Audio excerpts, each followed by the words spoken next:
बस सुनो थोड़ा सा और एक मिनट पिकअप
क्या करेगा कुत्ते सही नहीं जाता मेरा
Hare Krishna.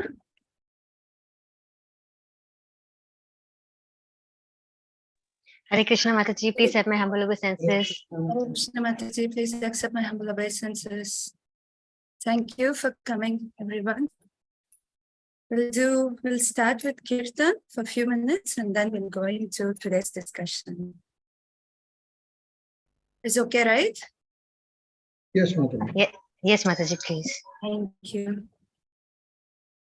Jayo Radha Madhava Kunjavidhari Jaya Gopi Jana Bala Girivaradhari Yashodanandana Bhaja Jana Ranjana Yamuna Tira Vanata Hare Krishna Krishna Krishna Hare Hare Hare Rama Rama Rama Hare Hare Hare Krishna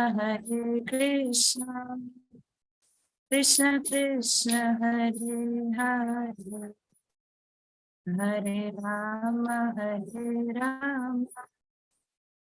Rama Rama Hare Hare Hare Krishna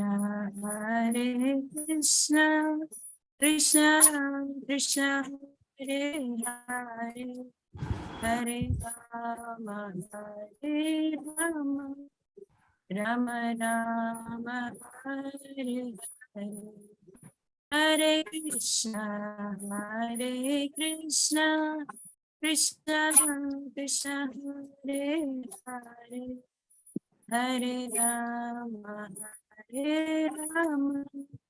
Rama Rama Hare Hare Jaya Krishna Balaram Jaya Krishna Balaram Jaya Krishna Balaram Jaya Kalita Vishaka Jaya Radesha Kalita Vishaka Jaya Radesha Jaya Gaurani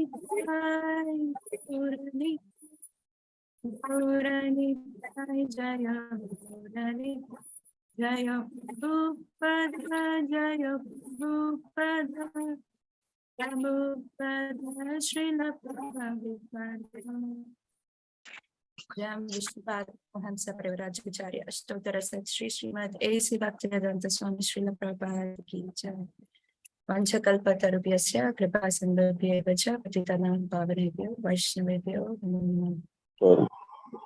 Welcome everyone for today's day 2. So we are going to study Dhritarashtra quitting home. Sorry, my bad.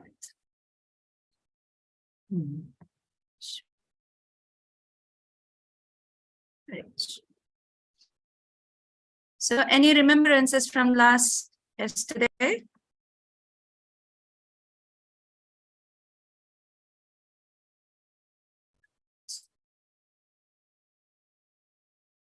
Right. So today we are going to discuss Dhritarashtra quitting home. So this is a very special and also very interesting chapter in the first canto. Can anyone think of a reason why it could be very special?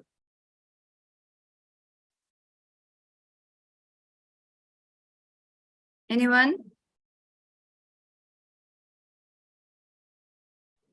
Maybe it applies to all of us, and we are also attached to our homes and family, and we also need to leave that. Okay, yes, thank you, Prabhu. Yes, it is so much applicable to us. But anything in relation to Dhritarashtra, like, about his character, anything that strikes you?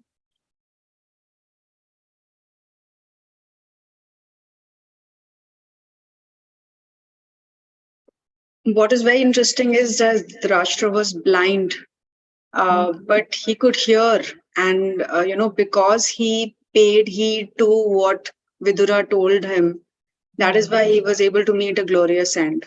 So the importance of being able to hear Right. is, Yeah, that's a very wonderful point, Mataji. That, again, the point of hearing actually changes, moves people from one consciousness to another consciousness. And also, I would like to add one point to yours, like Dhritarashtra is not just physically blind, but he's also spiritually he's blind. Yes, very nice. Anything else? Someone wants to try? I saw someone's hand was raised before. No one wants to try. Okay, we will go and see. First, we will offer prayers to Srimad Bhagavatam, and then we will go into the lesson. Sarva Shastra Piyusha, Sarva Vedaika Satphala, Sarva Siddhanta Ratnatya, Sarva Lokaika Drikpada, Sarva Bhagavata Prana, Srimad Bhagavata Prabhu, Kalida Vonti Daditya, Sri Krishna Parivartita. O Srimad Bhagavatam, O nectar churned from the ocean of all Vedic scriptures, you're the most prominent transcendental fruit of all the Vedas and are enriched with the jewels of all philosophical conclusions. You grant spiritual vision to all the people of the world and are the very life breath of the Vaishnava devotees. O Lord, you're the sun which has arisen to dispel the darkness of Kali Yuga. Actually, you're Lord Krishna who has returned among us. Paramananda Patyaya Prema Vashaksharayate Sarvada Sarvasevyaya Sri Krishnaya Namostute. O Srimad Bhagavatam, I offer respectable obeisances unto you. By your recitation, one attains transcendental bliss because your syllables shower down pure love of God. You are to be served by everyone always, for you are an incarnation of Lord Krishna. Madeka bandhu matsangin madguru manmahadana Manastaraka madbhagya madananda namostute. O Srimad Bhagavatam, O my only friend, O my companion and my teacher, O my great wealth and deliverer, O my good fortune and bliss, I offer respectable obeisances unto you. Asadu saduta dayini atini chochata kara hanam chakadachin mam prema hritkantayospuran. O Srimad Bhagavatam, O bestower of saintliness to the unsaintly, O uplifter of the most fallen, please never leave me. Accompanied by pure love of Krishna, please manifest yourself in my heart and ritual. Om Agyanatimirandasya Gyananjana Shalakaya Chakshurum Militam Yena Tasmai Shri Gurave Namaha Shri Chaitanya Manovishtam Stapitam Yena Bhutale Swayam Rupa Kadamahyam Dadati Swapadantikam Jayo Shri Krishna Chaitanya Prabhu Nityananda Shri Advaita Gadadhara Srivasadi Gaura Bhakta Vrinda Hare Krishna Krishna Krishna Hare Hare Hare Rama Rama Rama Hare Hare. So we'll do a quick recap. So I thought of doing a recap in a different way because you all have some closed book questions to be answered. So these are the questions that are given in your question bank. So it helps us to recap the chapter also. But we won't spend more time here, just 5-10 minutes. What was the first sign that the age of Kali has arrived? Anyone remembers? From the past class. Yes, Mataji, Ganga Shakti Devidas Mataji. the fall down of the Brahmins. That Right. is how Parikshit Maharaj was cursed by an upstart. Right. Thank you. List 2 reasons Maharaj Parikshit didn't counteract the curse of the Brahmana boy. Yes, you can pick Priya Satyabhama Mataji and Ganga Shakti Devi Mataji. One of you? I'll give one Ganga Shakti Mataji can give. Okay. If that's okay. So one Okay. reason was that Parikshit Maharaj wanted to go with the flow of Krishna's desire. Right. And he did not want to take an undue favor from the Lord, like a pure devotee never desires to. Wonderful. Thank you. What does Srila Prabhupada indicate as perfect management of state administration? This is from the verse 4. Yes, Mataji. You're going to score the top, I guess. No, Mataji. I think it was about how a king like Yudhishthir is never driven by satisfaction of the senses, but works only for upliftment of his praja, which was all living entities, so that they can go back to Godhead. Yes. So his mainly his focus is to help people to go onto the path of the bhakti, to somehow the other lift. How is the Lord the indirect protector of the unrighteous? Come on, Prabhujis. No, Prabhujis. Yes, Mataji. Go ahead.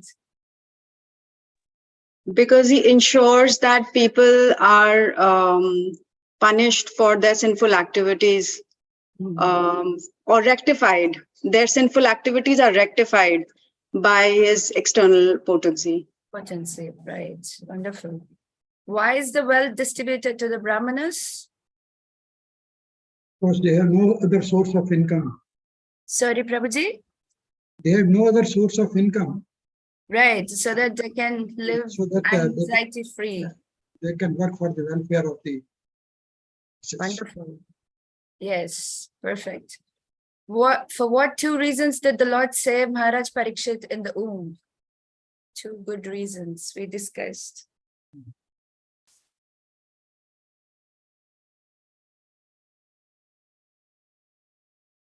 One is that he is spotless.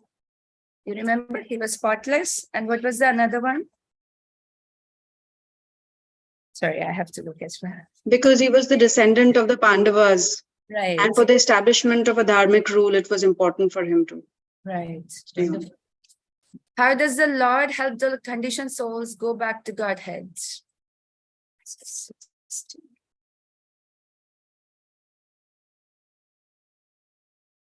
It's pretty much, this is why Maharaj Parikshit was also saved, so much in line with it.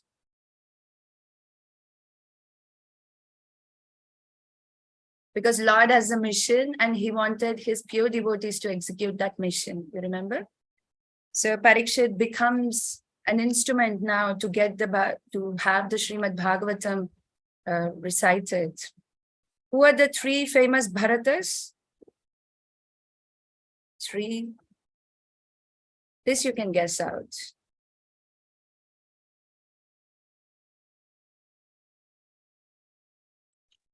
Ikshvaku, Lord Ram, Manu. No, three Bharatas. Ram's brother is a Bharata, Rishabhadev's son is a Bharata, and Dushyanta's. Dushyant. Yeah, three Bharatas. To whom is King Parikshit compared and why? Of course, this is a big, long list. So maybe you can think of two or three, you can quickly say it so. Who all he was compared to?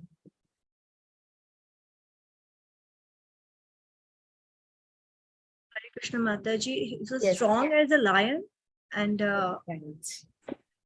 I think mountain, Himalaya mountain. Yes. Right. Ishwaku, Rama, mountain, lion. He was like Mother Earth. Yeah, and like a CB. Two Arjunas. Both the Arjunas. Yes, and to because the of his skill. For the equanimity of the mind. Wonderful. What is the difference between a Vipra and a Brahmana? We discussed this one. Yes, Vipra is more concerned with karma kand. Yes, Vipra is the one who is concerned with karma kand, and Brahmana is? Brahmana is, for study of Vedas and spiritual upliftment of the people. Yes, thank you, Prabhu. What is the significance of name Parikshit? So Mataji, name Parikshit means the one who is always searching for. So basically, Parikshit Maharaj was searching for whoever protected him in the womb. That's why. More than searching for, he was examining everything. Examining. Yes, Mataji. Examining. And what is another name of Parikshit? Vishnu Ratha. Vishnu Ratha. Vishnu Ratha, because he's been protected by the Lord. So we go into today's chapter, chapter 13, Dhritarashtra quits home. The breakdown of the chapter, it has 60 verses. It's a long, very lengthy chapter. Let's pray, we will cover it. Verses 1 to the 17, Vidura returns from pilgrimage. 18 to the 28, Vidura chastises Dhritarashtra. 29 to the 37, Dhritarashtra leaves home. 38 to the 50, Narada Muni preaches to King Yudhishthir. 51 to 60, Narada Muni further revelations. Yes. The opening question I asked, what is so special about this chapter, Dhritarashtra? We will see the mindset of Dhritarashtra. Anyone remembers this verse? Bhagavad Gita 1.1. Can anyone recite for me? Yes, Mataji. Dhritarashtra uvacha dharam kshetre kurukshetre samveta yuyutsava mamakaha pandavaschaiva kim akurvat Sanjaya. Dhritarashtra said, O Sanjay, after my sons and the sons of Pandu assembled in the place of pilgrimage at Kurukshetra, desiring to fight, what did they do? Both the Pandavas and the sons of Dhritarashtra belong to the same family, but Dhritarashtra's mind is disclosed herein. He deliberately claimed only his sons as Kurus, and he separated the sons of Pandu from the family heritage. One can thus understand the specific position of Dhritarashtra in his relationship with his nephews, the son of Pandu. Yes. Thank you, Mataji, for reading. Yes, even in the beginning of before the beginning of the battle, Dhritarashtra's mind was disclosed by this one question. And then there is a lot of differentiation that he's saying that, what are my sons and the sons of the Pandu are doing? Now the battle of Kurukshetra is finished. All the sons have been killed. Still, Dhritarashtra is enjoying in the palace under the care of Yudhishthira Maharaj. And this is a very,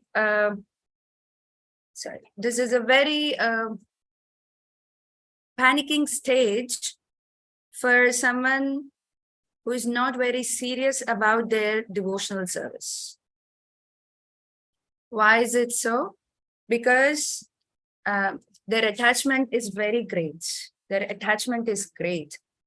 And as Prabhu was mentioning at the beginning that, this is something that we all can relate to, that we all are attached, this attachment. But for the first time, Dhritarashtra is actually leaving behind the home and he's moving forward. And this is a glorious event because he's able to move away from that attachment. But who could do that? That is achieved, that is instigated by Vidura. Now, as you all know, Vidura is an uncle of Pandavas. And Vidura is also the step brother to Dhritarashtra and Pandu. And before the beginning of the battle, Duryodhana insulted Vidura, saying that you are the son of Sudrani. So that really hurted Vidura. So at that time he renounced and he left. He was not present in the battle of Kurukshetra. Now the entire battle is finished. Now he's returning home back. He's returning from the pilgrimage. So we will go into today's verse. Suto vacha vidurastita yatrayam maitreyad atmano gatin natvagat hastinapuram taya vapta vividsita. Sri Sutadeva Goswami says, while traveling on pilgrimage, Vidura received knowledge of the destination.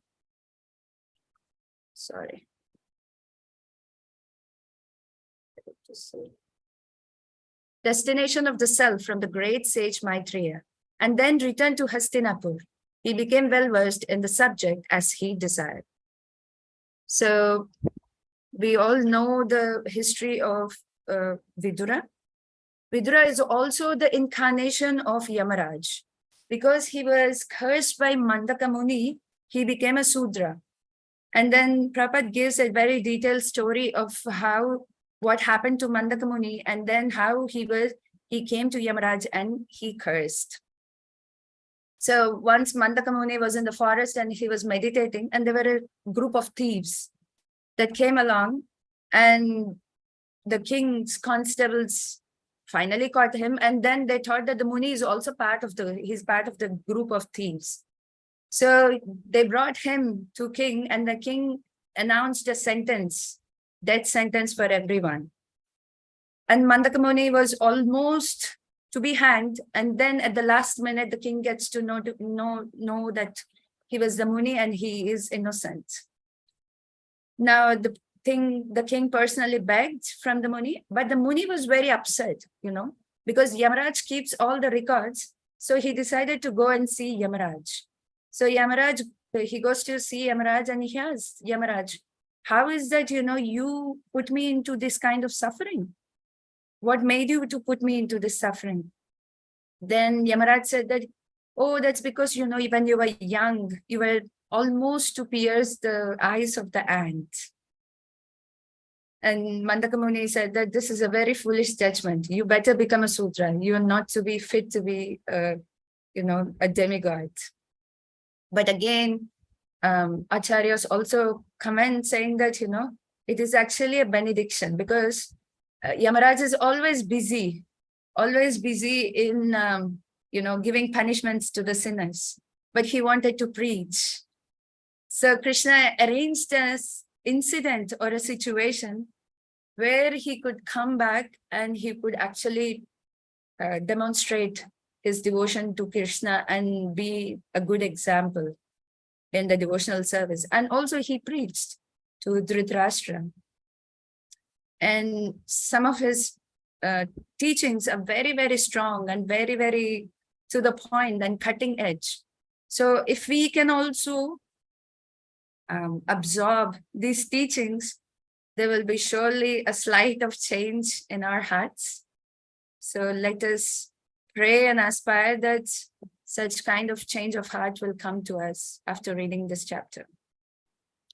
Now Vidura came back after asking various questions and becoming established in transcendental loving service of Lord Krishna.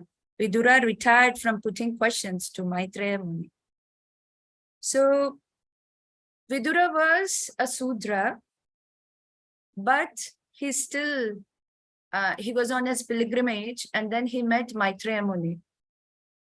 And then he was asking many questions. He was asking questions, Maitreya Muni, and Maitreya Muni was answering. But there was a stage where he was completely satisfied, because there's one Jataika Bhaktir Govinde, because he was completely absorbed in the transcendental loving service of the Lord. So he had no more questions. So he's showing an example that, when a conditioned soul is completely absorbed in devotional service, he can put a rest to his questions, all his inquiries and queries about material perplexities comes to an end.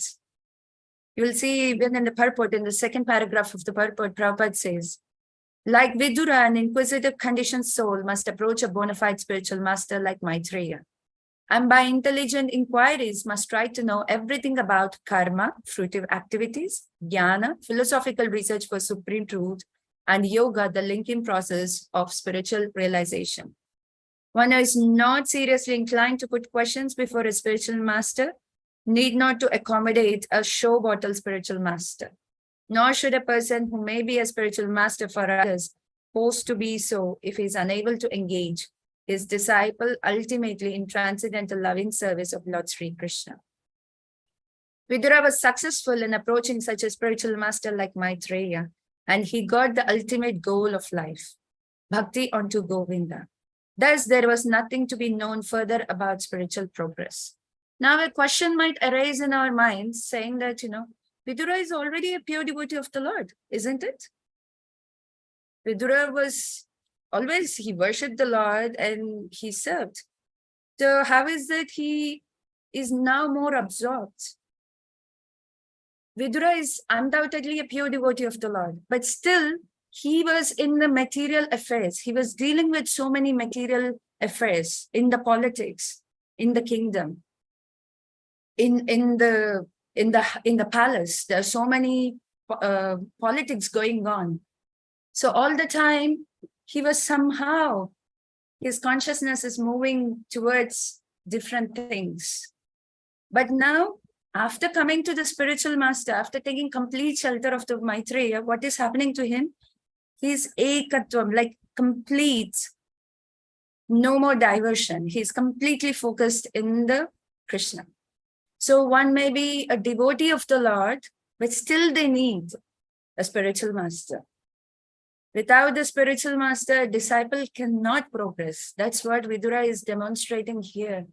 That although he is a pure devotee, by taking shelter of his spiritual master, Maitreya Muni, he's showing that he's completely fixed. Verse 3 and 4. When they saw Vidura return to the palace, all the inhabitants, Maharaj Yudhishthira, his younger brothers, Dhritarashtra, Sataki, Sanjaya, Kripacharya, Kunti, Gandhari, Draupadi, Subhadra, Uttara, Kripi, many other wives of the Kauravas and other ladies with children, all hurried to him in great delight. It so appeared that they had regained their consciousness after a long period. So everyone is so happy to receive Vidura. And then there is an expression said that it appeared that they had regained their consciousness after a long period. What does it mean? Say, for example, there is no consciousness in the body. We faint, right? When you faint, there is your arms and legs, they don't work. But when there is consciousness, when you regain the consciousness, there is a movement. So when Vidura Mahatma came back, they all felt a relief. They felt that the consciousness has returned back to them. Now also we see the character portrayals that Prabhupada has given about Kunti Devi and Gandhari. And also about Draupadi, Subhadra. So these are amazing character portrayals because we see the devotion, their dedication, and also a fine character that is aligned, with the civilization. So it's really important that we read these character portrayals, but I am skipping for now because we have to go into the further parts. Text 5. With great delight, they all approached him, as if life has returned to their bodies. They exchanged obeisances and welcomed each other with embraces. So Prabhupada is explaining how in the absence of consciousness, the limbs of the body remain inactive. But when the consciousness returns, the limbs and senses become active. Existence itself becomes delightful. And Vidura is so dear to the members of the Kaurava family that his long absence from the palace was comparable to inactivity. All of them were feeling acute separation from Vidura, and therefore his return to the palace was joyful for all.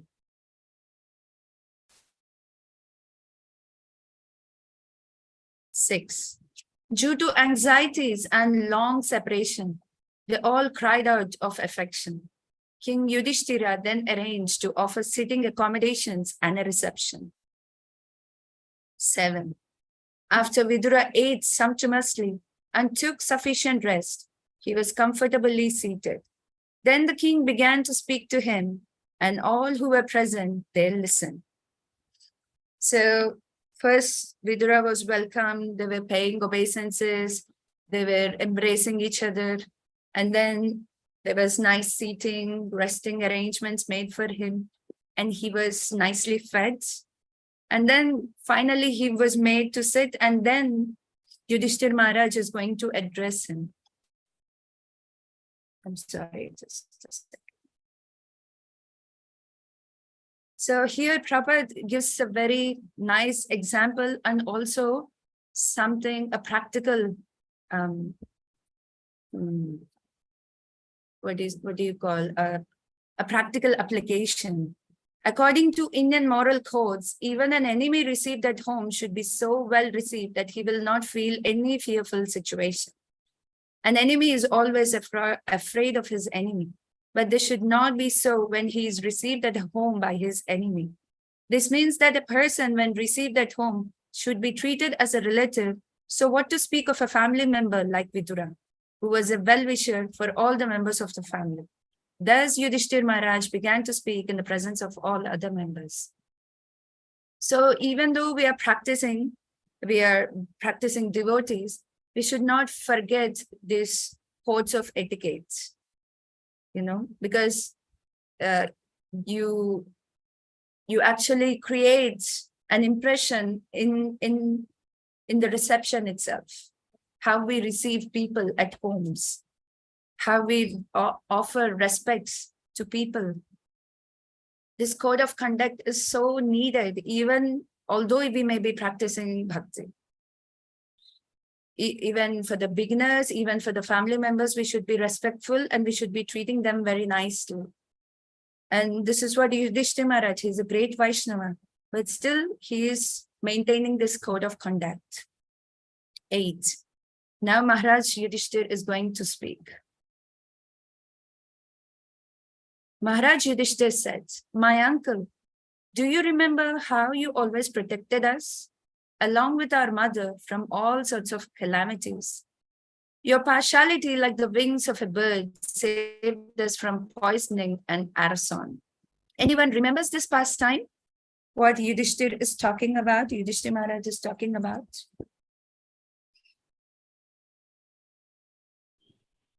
I think Lakshagraha. Yes. Yes, Prabhu. Antrayami Balaram Prabhu. Yes, I think he's talking about the Lakshagraha where they were sent into that house and it was burned to fire. Right. So Vidura already hints the Pandava that, there are some intrigue that is happening in the palace. So just be careful. And then he sends a secret code also. There is fire in the house, that, and you have to protect the soul to live. So he gives all kinds of hints. No other material can burn just like the fire. Then Yudhishthir Maharaj got the idea, okay, there is the fire in the house. And also later on, Vidura goes and he gives the message that by the 14th day, they're going to put the fire onto the Lak house, the Lakshagraha. So,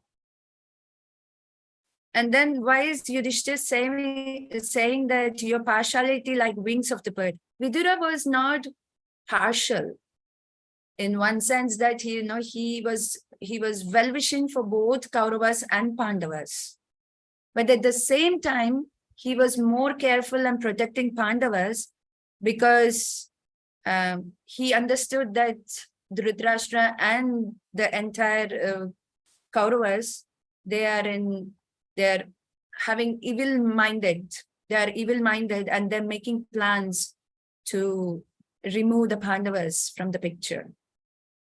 And this is what exactly Srila Prabhupada is saying, that, how Vidura is always given protection.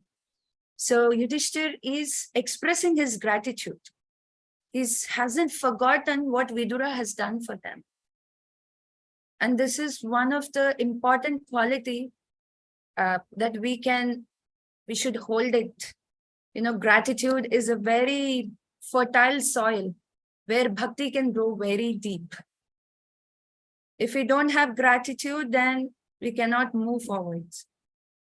We have to express gratitude to all the devotees that brought us to this particular stage, whether it is our Diksha Guru or Siksha Gurus, or someone just introduced us to Krishna consciousness. And because of them, we are protected, isn't it? We are protected from the greatest danger. What is the greatest danger of the human form of life?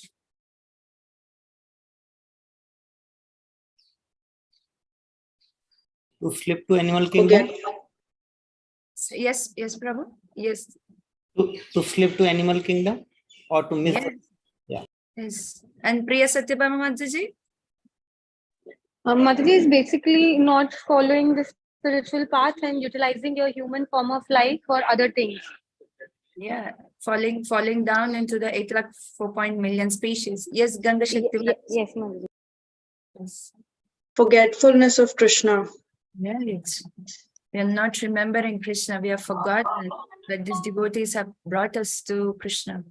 And in that sense, we should be grateful to everyone, even with the bad examples. Why? Because of those bad examples, they have given us a bad experience, and still that stood out as a good lesson in our lives. We gained something. Yes, Rupavati Mataji. To be away from devotee association. Yeah, that's a great danger, but devotees were kindly, they brought us to Krishna. So here Yudhishthira is showing a lot of gratitude, and he is remembering that how Vidura was always there to protect them. Text 9.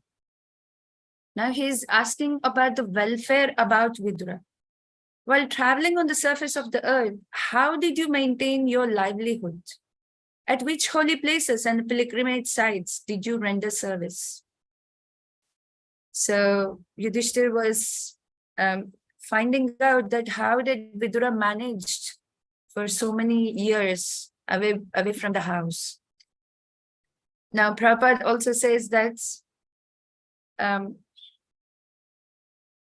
this preparatory stage is called Vanaprastha Ashram, or retired life, for traveling and visiting holy places on the surface of the earth. In the holy places of India, like Vrindavan, Haridwar, Jagannath Puri and Prayag, there are many great devotees, and there's still free kitchen houses for persons who desire to advance spiritually. Maharaj Yudhishthira was inquisitive to learn whether Vidura maintained himself by the mercy of the free kitchen houses, chatras. So we see that this is the part of the Vedic culture still existing in many of the holy places, where they have dharmashalas, the chatras, where they actually offer free boarding and prasadam for the travelers. So if we are missing out any Vedic civilization, then we can visit the dhams and we see that, that traces of the Vedic civilization is still existing. 10. This is a very important verse, and a memorization verse for you, I believe. Bhavatvida bhagavata stita bhuta swayam vibhu titi kurvanti tithani swantastena gadabrita. My Lord, devotees like your good self are verily holy places personified. Because you carry the personality of Godhead within your heart, you turn all the places into places of pilgrimage. Before we go into discussion, we will read Prabhupada's purport. This is a very beautiful purport. The personality of Godhead is omnipresent by his diverse potencies everywhere, just as the power of electricity distributed everywhere within the space. Similarly, Lord's omnipresence is perceived and manifested by his unalloyed devotees like Vidura, just as electricity is manifested in an electric bulb. A pure devotee like Vidura always feels the presence of the Lord everywhere. He sees everything in the potency of the Lord and the Lord in everything.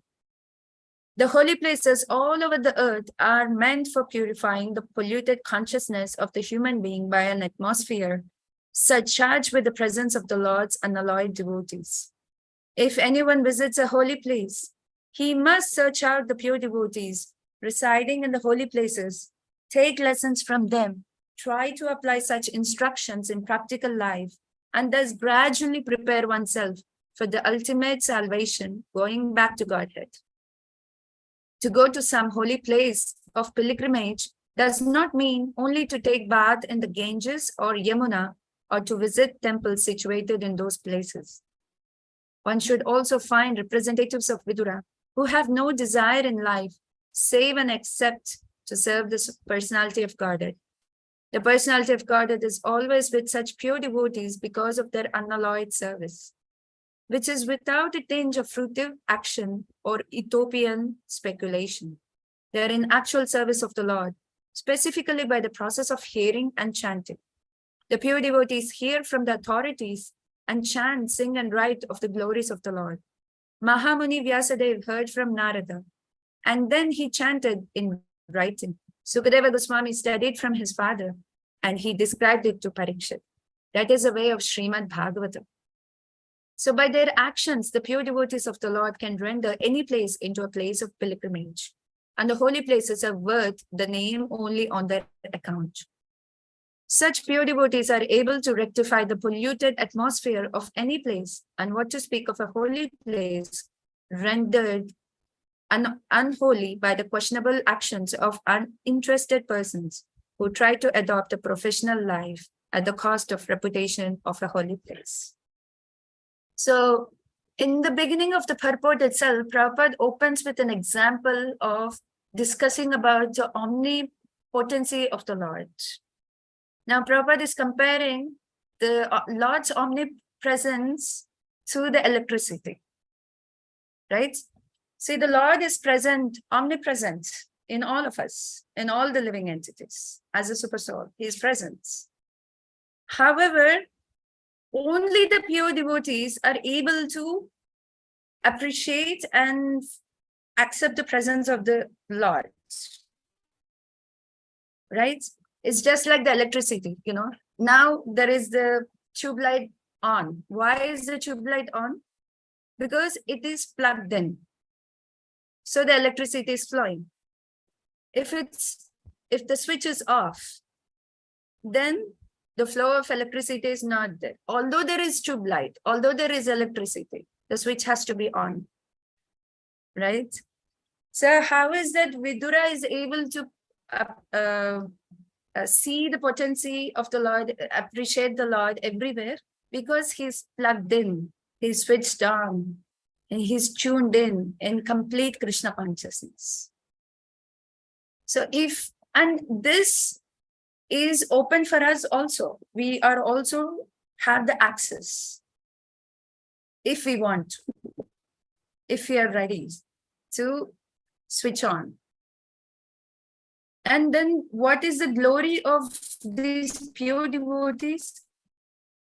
They are holy places personified. How are their holy places personified? Wherever they go, what are they doing? They're just chanting and singing and glorifying the Lord. They're engaging in the devotional service of the Lord. And they're turning even an ordinary place into the holy place. We can see in the example of Srila Prabhupada. When Srila Prabhupada went to London and to the Paris, he gave the deities the names London Ishwara, Paris Ishwara. Because Prabhupada didn't see that Krishna is only limited to Vrindavan. But he has seen that Lord is even London Ishwara. He is the Lord of even London. The living entities in London. He is the Lord even in Paris. He is the Paris Ishwara. Because Prabhupada has that vision. And that's why Prabhupada has turned all the places into the places of pilgrimage. In the first canto, I believe in the 5th chapter only, in one of the places, Prabhupada writes that how our ISKCON centers are like the oases in the deserts. Isn't it? Even we feel the same, you know, if we don't go to the temple, what happens to us? We are dying. And even in yesterday's one of the purport, Prabhupada says that, you know, there is a need or urgency of the spiritual atmosphere. And how is the spiritual atmosphere spread over? By the pure devotees. Now we will see some glories of the pure devotees. A few more. Right.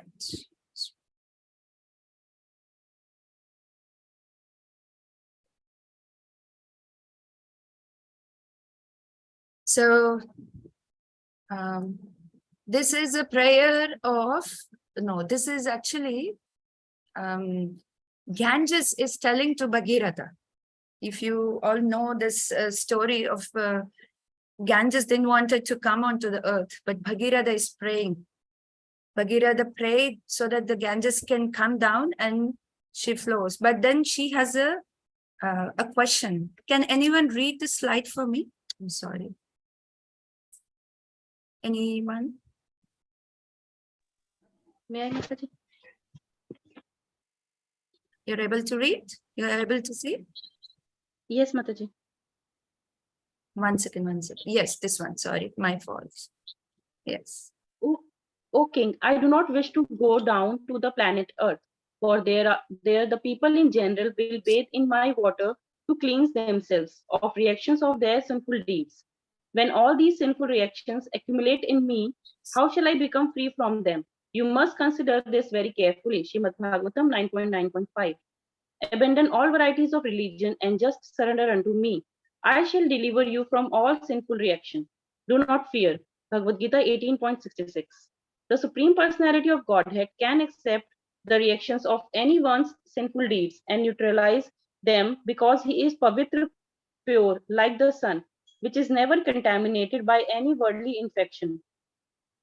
Teji yasam na doshaya vame sarva bhujo yatha. Bhagavatam 10.33.29. One who is very powerful is not affected by any sinful activity. But here we see that Mother Ganga fears being burdened with the sins of people in general who would bathe in her waters. This indicates that no one but the Supreme Personality of Godhead is able to neutralize the reactions of sinful deeds, whether one's own or those of others. Sometimes the spiritual master, after accepting a disciple, must take charge of that disciple's past sinful activities, and being overloaded must sometimes suffer, if not fully, then partially, for the sinful acts of the disciple. Every disciple, therefore, must be very careful not to commit sinful activities after initiation. The poor spiritual master is kind and merciful enough to accept a disciple and partially suffer for that disciple's sinful activities. But Krishna, being merciful to his servant, neutralizes the reactions of the sinful deeds for the servant who engages in preaching his glories. Even Mother Ganges feared the sinful reactions of the people in general and was anxious about how she would counteract the burden of these sins. Srimad Bhagavatam 9.9.5 purport. Hare Krishna. Thank you, Mataji. So Ganges is putting a statement saying that, I don't want to come to my earth because, they know that, they can come to Ganges, they can take bath and they will wash off all their sins. Then what will happen to me? But Prabhupada is writing, even the spiritual master has such a burden that he has to take the sins of the disciple. But still he takes it out of compassion and also to help us to progress in Krishna consciousness. The Ganges is not ready to do, but the spiritual master is ready to do. The pure devotee is ready to do. We will see. Now, what is Bhagirath saying that, how can Ganges counteract her sins that she, anyone can read this slide? Hare Krishna Mataji, may I?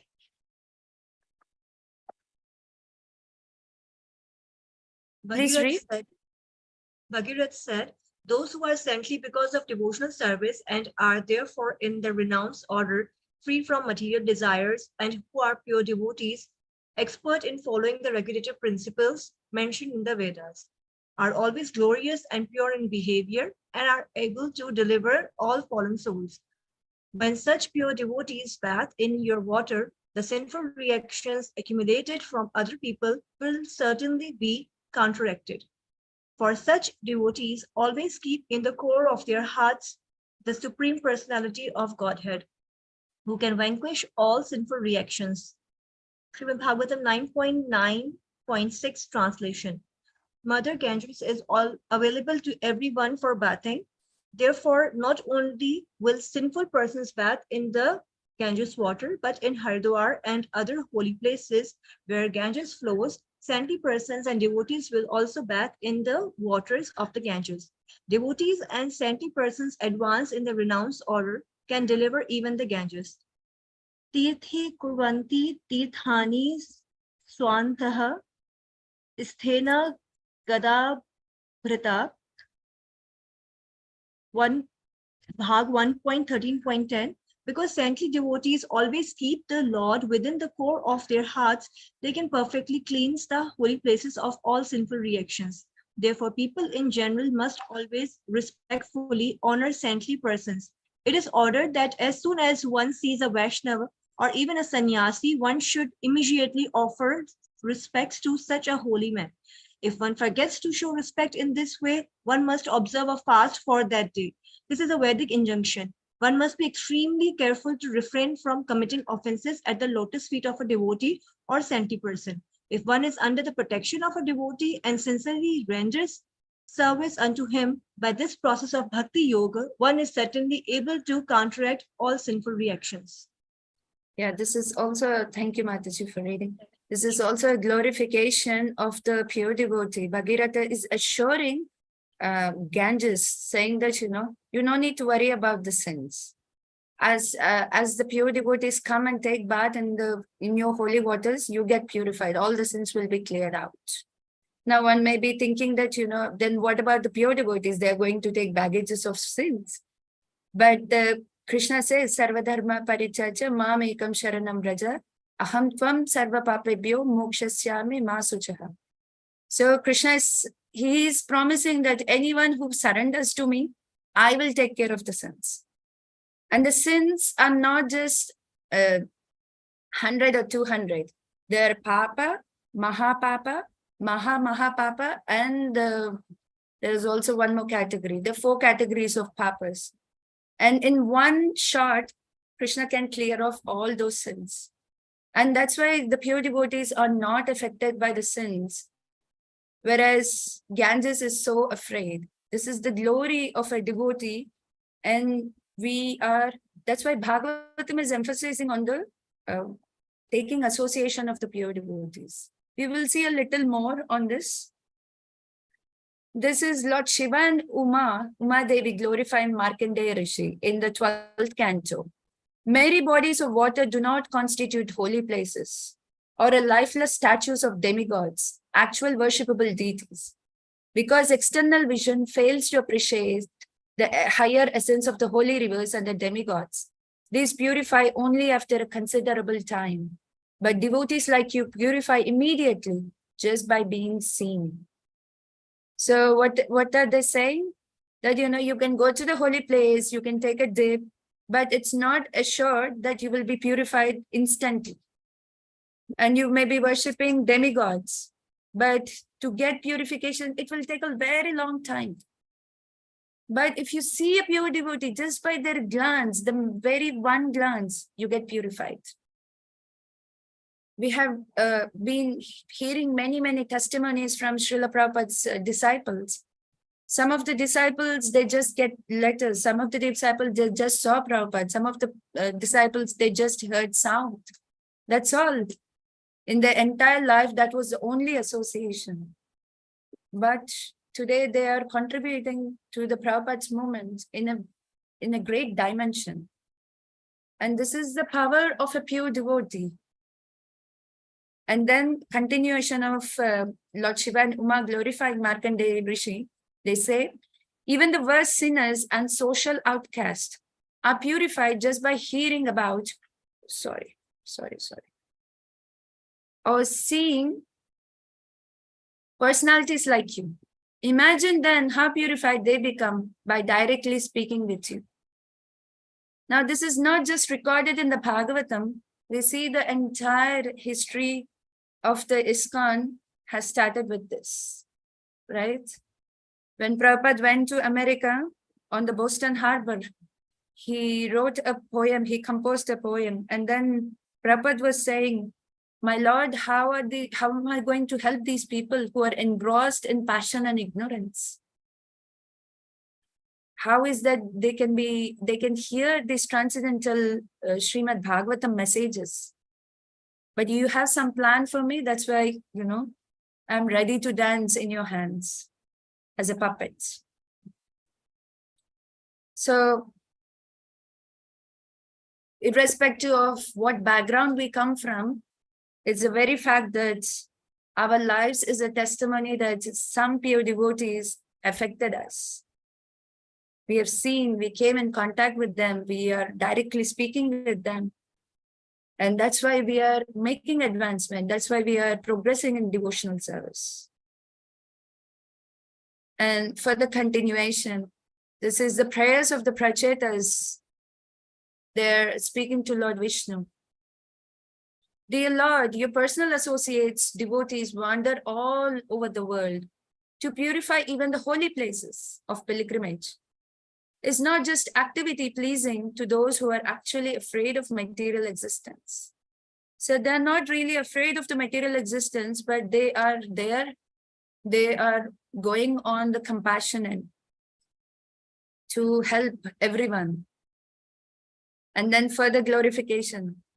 Even a moment of association with a pure devotee cannot be compared to being transferred to heavenly planets or even merging into Brahman effulgence in complete liberation. For living entities who are destined to give up the body and die, association with pure devotees is the highest benediction. You see here, the verse starts, Tulayama lavanapi. One lava is 1/8 of a second. For us, the smallest denomination of the time is second. But in the Vedas, it is 1/8. That's the smallest denomination. If we have even 1/8 of such association with the pure devotees, it completely transforms our life. Furthermore, and what are these devotees doing? That's what we are going to see now. Yatrayanti katam rishra trishnayo prashamo yataha nirvairam yatra bhuteshu nudvego yatra kaschana.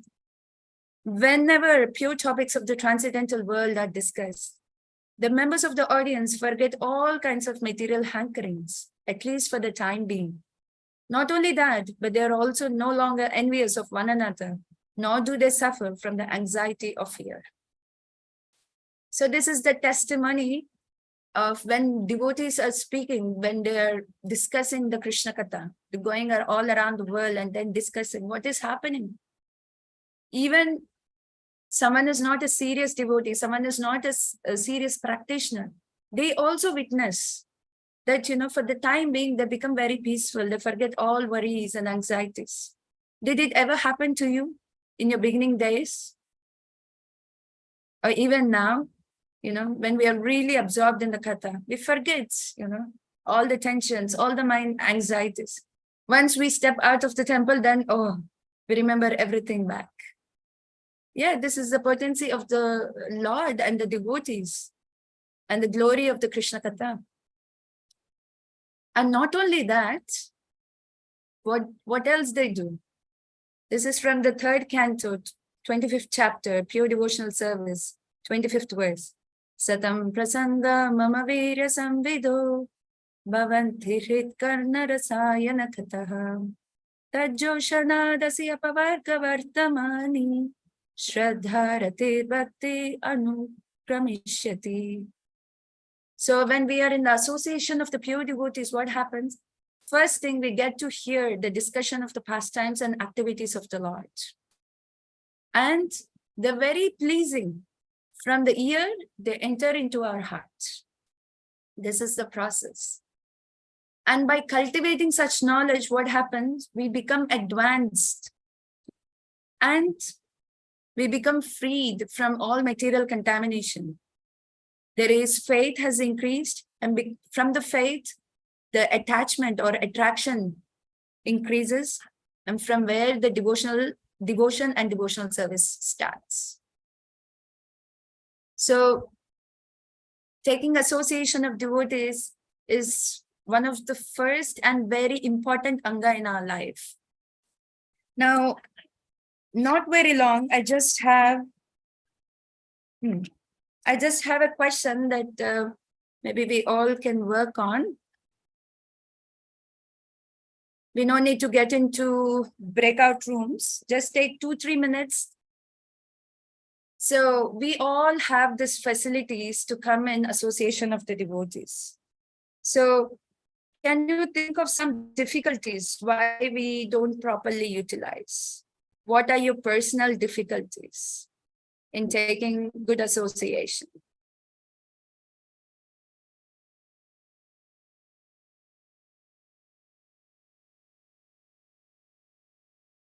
You got the question right?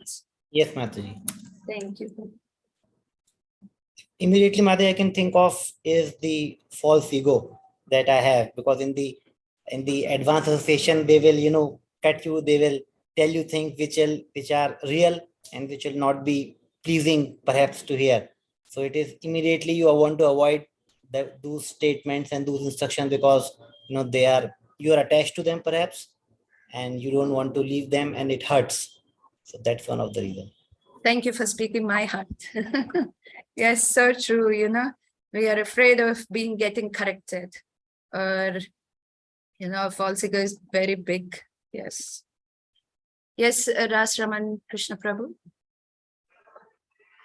Hare Krishna, Mataji.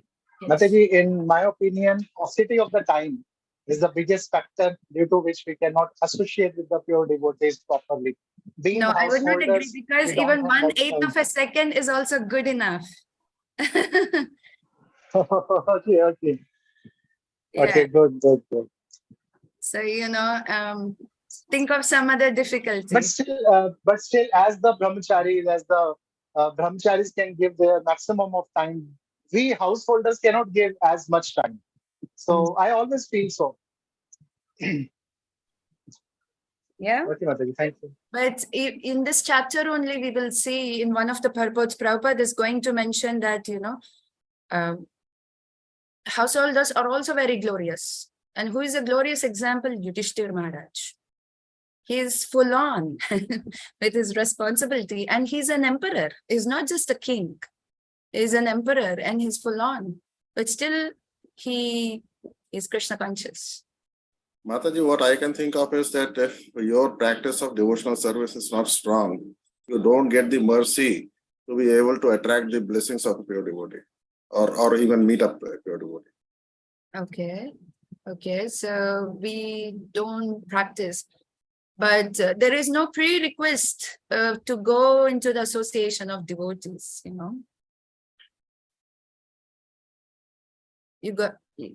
There is no prerequisite that we should be this to get into association of devotees. If that is the case, I would not be here.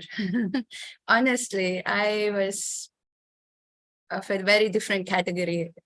But somehow devotees never left me and they holded me. And then the propensity for sense gratification, that itself drives you away from this. Right. Because even through the medium of reading Prabhupada books, you can associate with a pure devotee, but you don't do because of the lack of desire then. Right. Thank you, Prabhu. Any other points?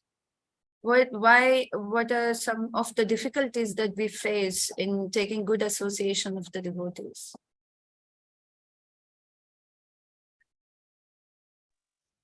Mataji, I'm not able to manage my time. So I lack, and even though association is available, but I'm not able to make myself fortune to have this association of the pure Let's turn devotees. the question now, and then we'll see what could we do to start building good association in life from now. What could be some personal steps that we can take, practical steps, personal steps to take that association. Be more inclined to serve. Right, to get inclined to serve. Yes, by service, we actually associate with devotees. And this is where we can spend a very good amount of time. Very nice, very nice. Yes, Priya Satyabhama Mataji. Maji, I mean, I did wanted to say service, but Prabhuji already said that. But then there's, as Prabhuji said, there has to be one desire. So it's resounding. Yeah. Which will eventually, make you determined to actually go and make an effort towards devotee association. Because even if you're listening to a class at home, or you want to go to the temple, you have to have that sort of desire and that sort of determination that you want to make an effort to that. So I think fixing your mind would be one thing. Okay. That's nice. Any more? Going to the Bhagavatam, going to the classes or temple frequently, then going for the yatras, joining certain courses like these. Right. He gets to have good association with devotees. Yes, just making priorities to, take time to do courses, go to the yatras and get into the good sangha. Yes, having a planned approach is a nice thing. What other ways that we can get into good association? Mataji, by hearing the devotees attentively, Srila Prabhupada is not physically among us, but we have read Srila Prabhupada books and we are continuously reading his books. So through reading of Srila Prabhupada books, we are always in eternal association of Srila Prabhupada. Similarly, Vartman Acharyas, we are in association of them also through their daily quotes and their books. Right. Like that. Yes, taking association of Prabhupada by reading his books. Yes, that's wonderful. Any others? I think, Mataji, also we can offer our humble and sincere prayers that, we need association. If we sincerely pray from our heart and if the prayers are genuine, the association will come up to us for sure. Yes, we should be praying to give good association. Yes, that's very nice. Yes. Any other? You can take the help of senior devotees. Like, if I'm just taking my problem, that how can I manage myself, my time, and after taking their help, if I can associate. Yeah, and also, this equation in ISKCON, in your association, we associate 20% with our seniors, 20% with our juniors, and 60% should be with our peers. And we should be, because with the peers, we will expose ourselves completely, 100%. They can tell us left, right. They can tell us that we are wrong, we are right, and they do not hesitate. And when we are associating with the peers, we can always, take the opportunity to glorify the senior devotees and, to engage. And also following the instructions of the senior devotees is also taking association of the devotees. This is one of the very strongest ways that we take association. Prabhupada says that, Vani is powerful, following his instructions. So we have seen that how different ways we have been taking association. Right. I want to show you one more slide before we go ahead. Sure. This is actually taken from Srila Prabhupada purport only. So what happens when we take Sadhu Sangha? What happens to us? Sadhu Sangha will lead us to engage in devotional service. And that devotional service gradually free us from the material conception. Gradually. We have to remember this will happen gradually from the material conception by the help of the knowledge, practice, and detachment. So we need to have all these three elements, and then it will break the knot in our heart. And then it will free us from the conditioned life, and it will help us to return home back to Godhead. And this is what exactly the same pattern that we will see, a similar pattern, almost to the end, because Dhritarashtra didn't, he committed offenses towards the pure devotees, Pandavas, so he couldn't return back home, but he was at the verge of the liberation.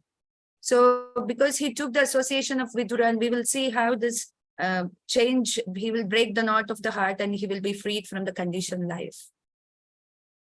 So we will continue reading from any questions or any comments at this stage.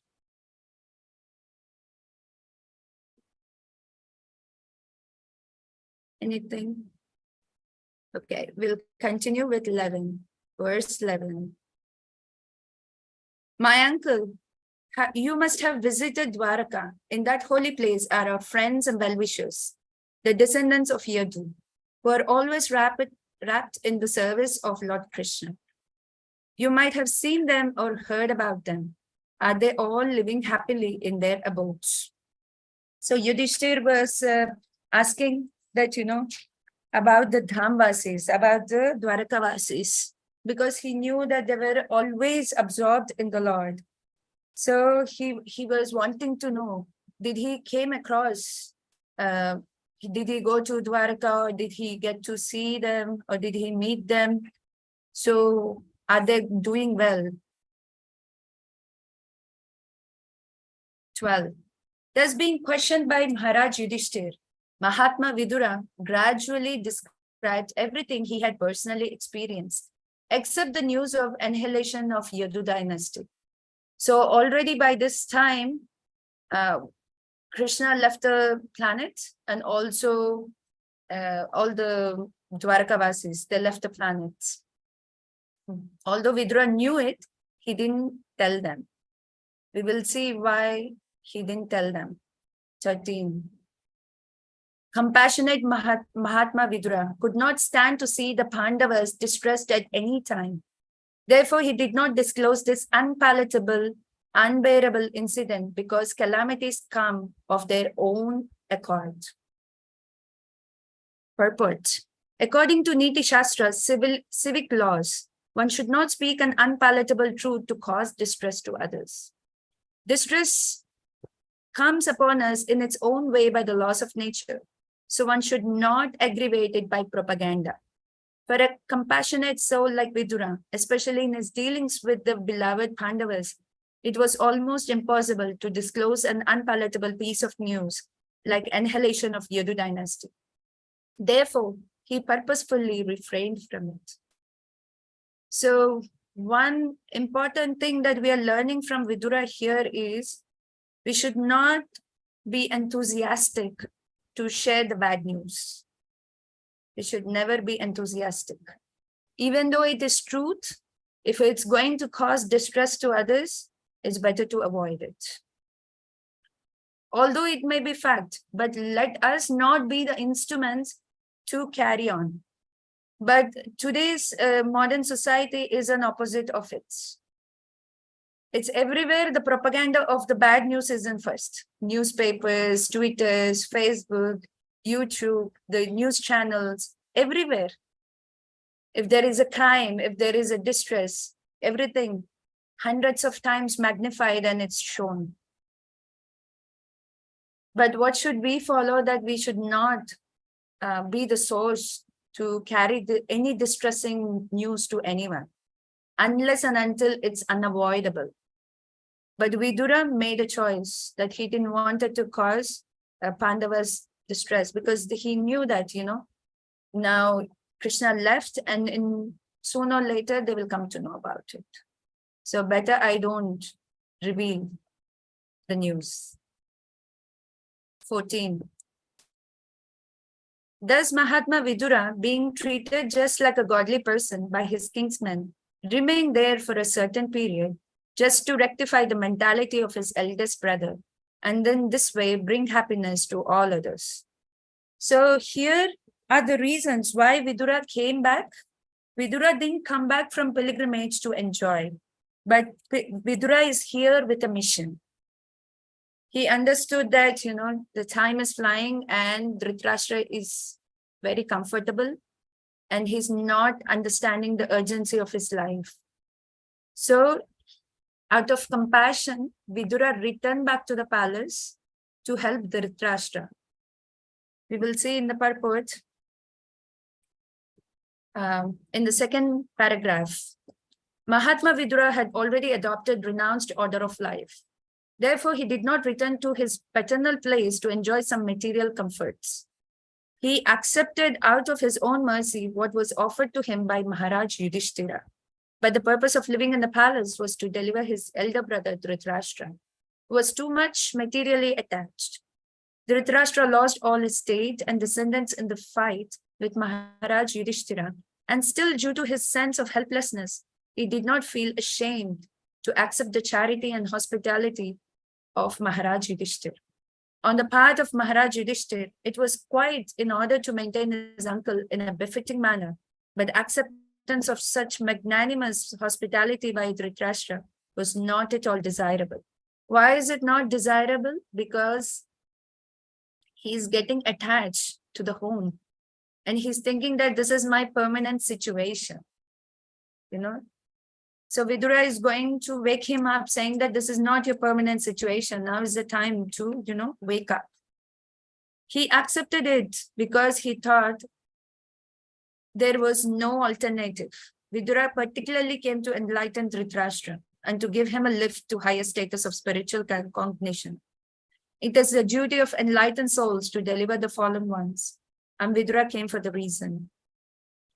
But the talks of the spiritual enlightenment are so refreshing that while instructing Dhritarashtra, Vidura attracted the attention of all the members of the family, and all of them took pleasure in hearing him patiently.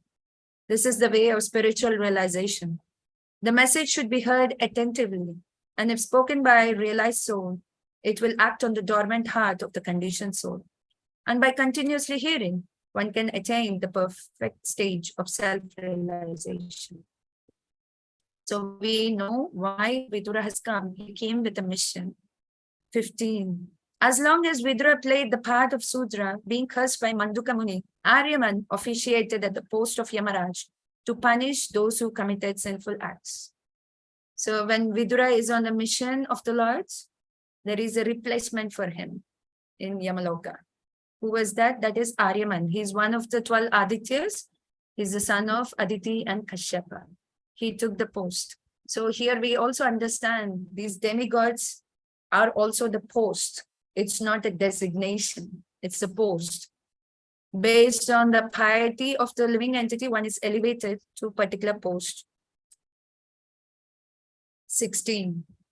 Having won his kingdom and observed the birth of one grandson, competent to continue the noble tradition of his family, Maharaj Yudhishthira reigned peacefully and enjoyed uncommon opulence in cooperation with his younger brothers, who were all expert administrators to common people.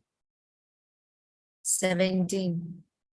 Insurmountable eternal time imperceptibly overcomes those who are too much attached to family affairs and are always engrossed in their thoughts.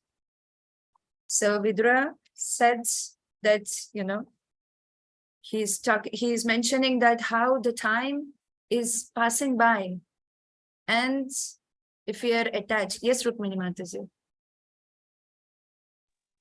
Mataji, I want to ask one thing. Sometimes everybody has put in different situations. Suppose somebody is bachelor now. He's not married.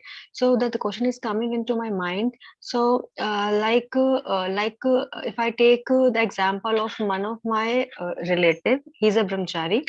So he's not into Grahastha ashram. So, and I'm talking about myself also. I'm not in that position. We are talking about Dhritarashtra. So how come that if I get into that position, I will be attached to that? Suppose I'm not having home, I'm not attached to that. But if I get home, I will not get attached, and I will be able to, with the present condition, I can see my present condition. and somebody is in a brahmachari ashram getting into grasta. So it's very, you know, we hear in the lectures also that we get attached to children, to family, to husband, to relatives, home.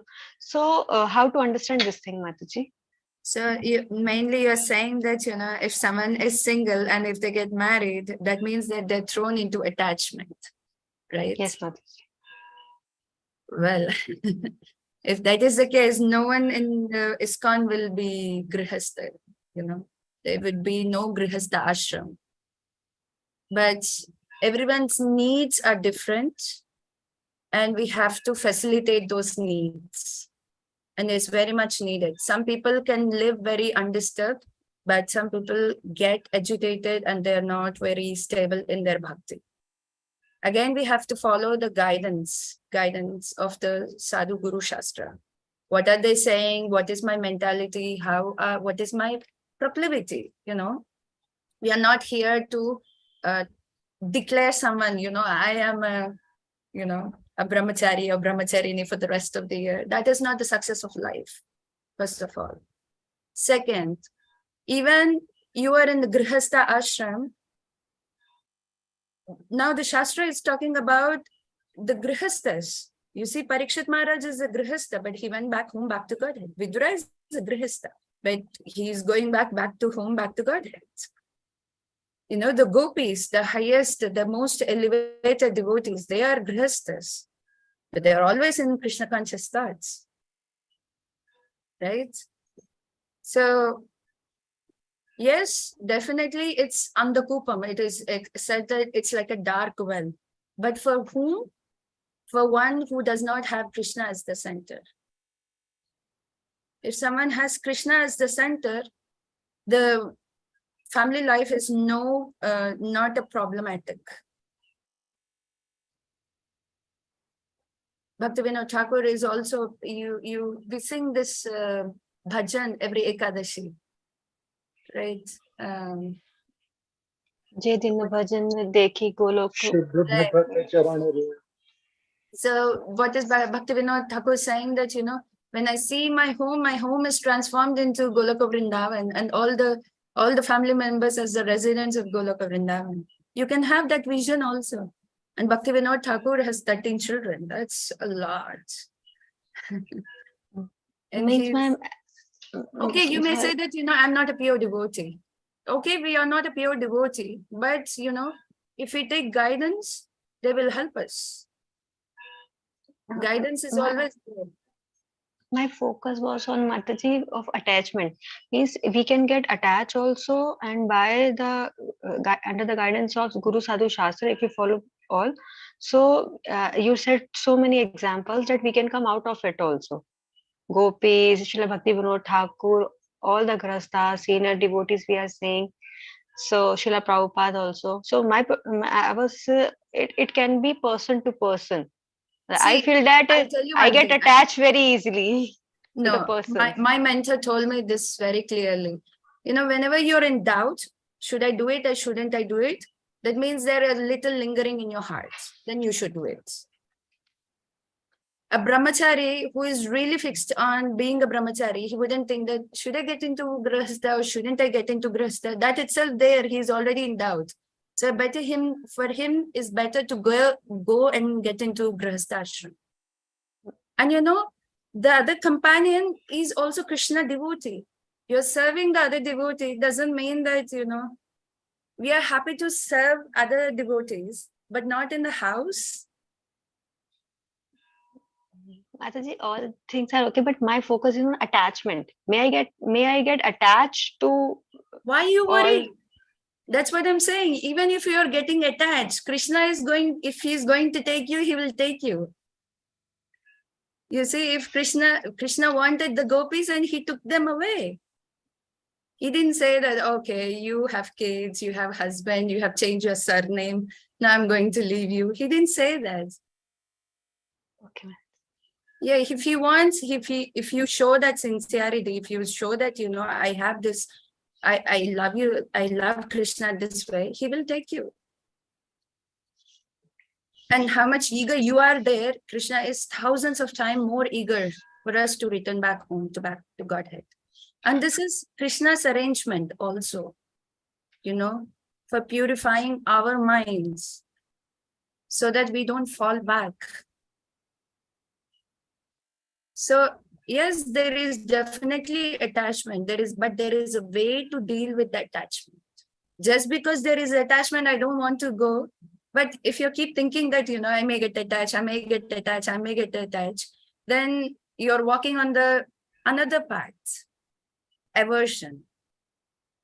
Aversion is also very holds you back. Attraction and aversion, they both are like this. What we have to learn is to come to that balanced equanimity. Whatever we see, okay, in relation to Krishna. Okay, it will take time, depending upon how fast or slow we will go. But because I will get attached, I don't want to. Okay. See, there are 4 kinds of intelligent people, First one is they hear and they become intelligent. Second, they hear, they see, and then they realize, okay, I have to be intelligent. Third, they see, they hear, they see, they experience, and then they realize, okay, I have to be intelligent now. By the fourth category, they hear, they see, they get the experience, and then still they don't learn. So, depends upon where we are at. And also in the Sankirtan moment, what is Chaitanya Mahaprabhu saying? You're not a Brahmana, you're not a Vaishya, you're not a Kshatriya, you're not a Sudra, you're not a Vanaprastha, you're not a Grihastha, you're not a Brahmachari or Sannyasi. But Gopi Paita Kamalayo, Dasa Dasa Anidas. This is the designation that we want to achieve, that we just want to be the servant of the servant. Yeah, we don't need to worry about, that's why we have a lot of help in the form of guidance. We can take guidance from the devotees. They will help us. And if you think that, if I go into that, if I'll fall back, it's okay, fall back and then get up and then keep moving.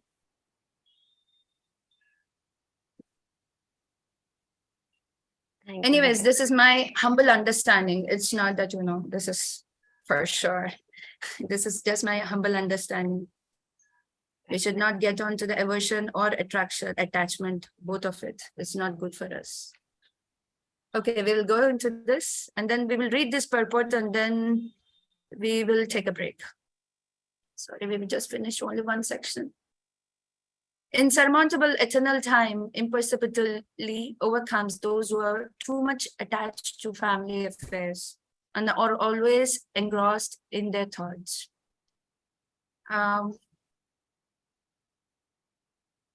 Right, we will read this purport. It's a very beautiful purport.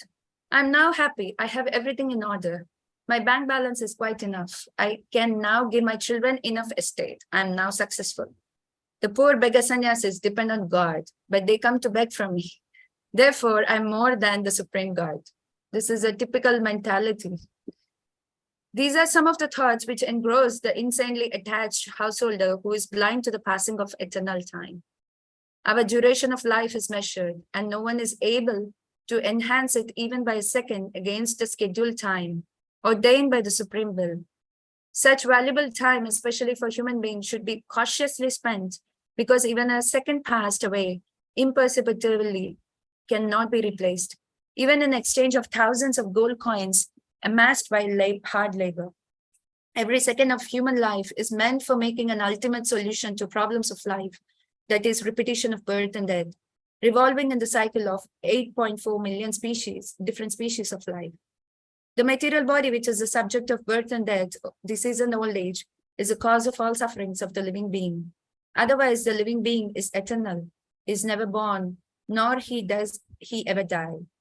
Foolish persons forget this problem. They do not know at all how to solve the problems of life. But because engrossed in temporary family affairs, not knowing the eternal time is passing away imperceptibly, and that they measure duration of life is diminishing every second without any solution to the big problem, namely repetition of birth, death, disease, and old age. This is called illusion. But such illusion cannot work on one who is awake in devotional service to the Lord. Yudhishthira Maharaj and his brothers Pandavas were all engaged in service of Lord Krishna, and they had very little attraction for the illusionary happiness of the material world. As we have discussed previously, Maharaj Yudhishthira was fixed in the service of Lord Mukunda, the Lord who can award salvation. And therefore, he had no attraction even for such comforts of life as are available in the kingdom of heaven, because even the happiness obtained on the planet Brahmaloka is also temporary and illusionary. Because the living being is eternal, he can be happy only in the eternal abode of the kingdom of God, Paraya Yoma, from which no one returns to this region of repeated birth, death, disease, and old age. Therefore, any comfort of life or any material happiness which does not warrant an eternal life is but an illusion for the eternal living being. One who understands this factually is learned, and such a learned person can sacrifice any amount of material happiness to achieve the desired goal known as Brahma Sukha, or absolute happiness. Real transcendentalists are hungry for this happiness. And as a hungry man cannot be made happy by all comforts of life minus foodstuff, so the man hungry for the eternal absolute happiness cannot be satisfied by any amount of material happiness. Therefore, the instruction described here in this verse cannot be applied to Maharaj Yudhishthira or his brothers and mother. It was meant for persons like Dhritarashtra, for whom Vidura came, especially to impart lessons. So although Vidura has declared the statement, Prabhupada is making it clear that, this is not applicable to Yudhishthira and his brothers and his mother. It is applicable to Dhritarashtra because he's still thinking that there is happiness that can be obtained in the material realm. So we will stop here. We will continue our discussion on this. We'll take 10 minutes break. Now it's 5:34. We'll come back at 5:44. Is that okay? Thank you. Yes, ma'am. That's okay.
Is everyone back?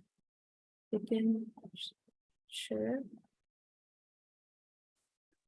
So we're starting with 18. So the previous instruction about the time is not for Yudhishthir, but it's for Dhritarashtra. But because the talks, the spiritual talks are very enlivening, everyone has gathered and everyone is getting enlightened. Now text 18.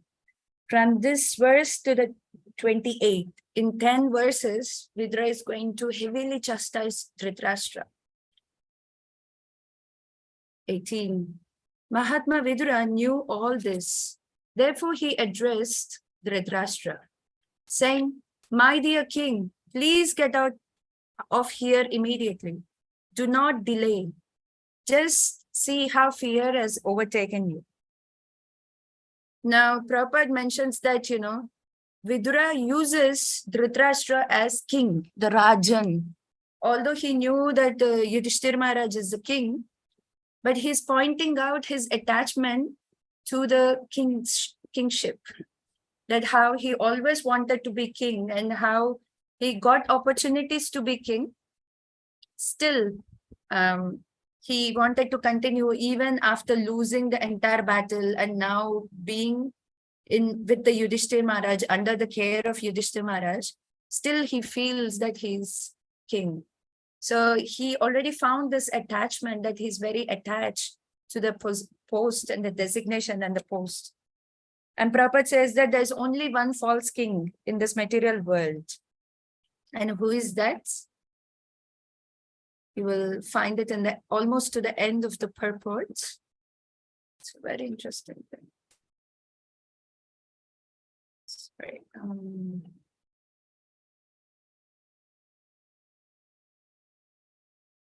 Yeah. Vidura therefore sarcastically addressed Dhritarashtra as the king, which he was actually not. Everyone is a servant of the eternal time. Therefore, no one can be king in this material world.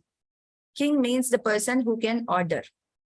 The celebrated English king wanted to order time and tide, but the time and tide refused to obey his order. What does it mean that the time and tide doesn't listen to anyone? The time doesn't stop for anyone, even though you can be a big emperor, but still you cannot order time. Therefore, one is a false king in the material world.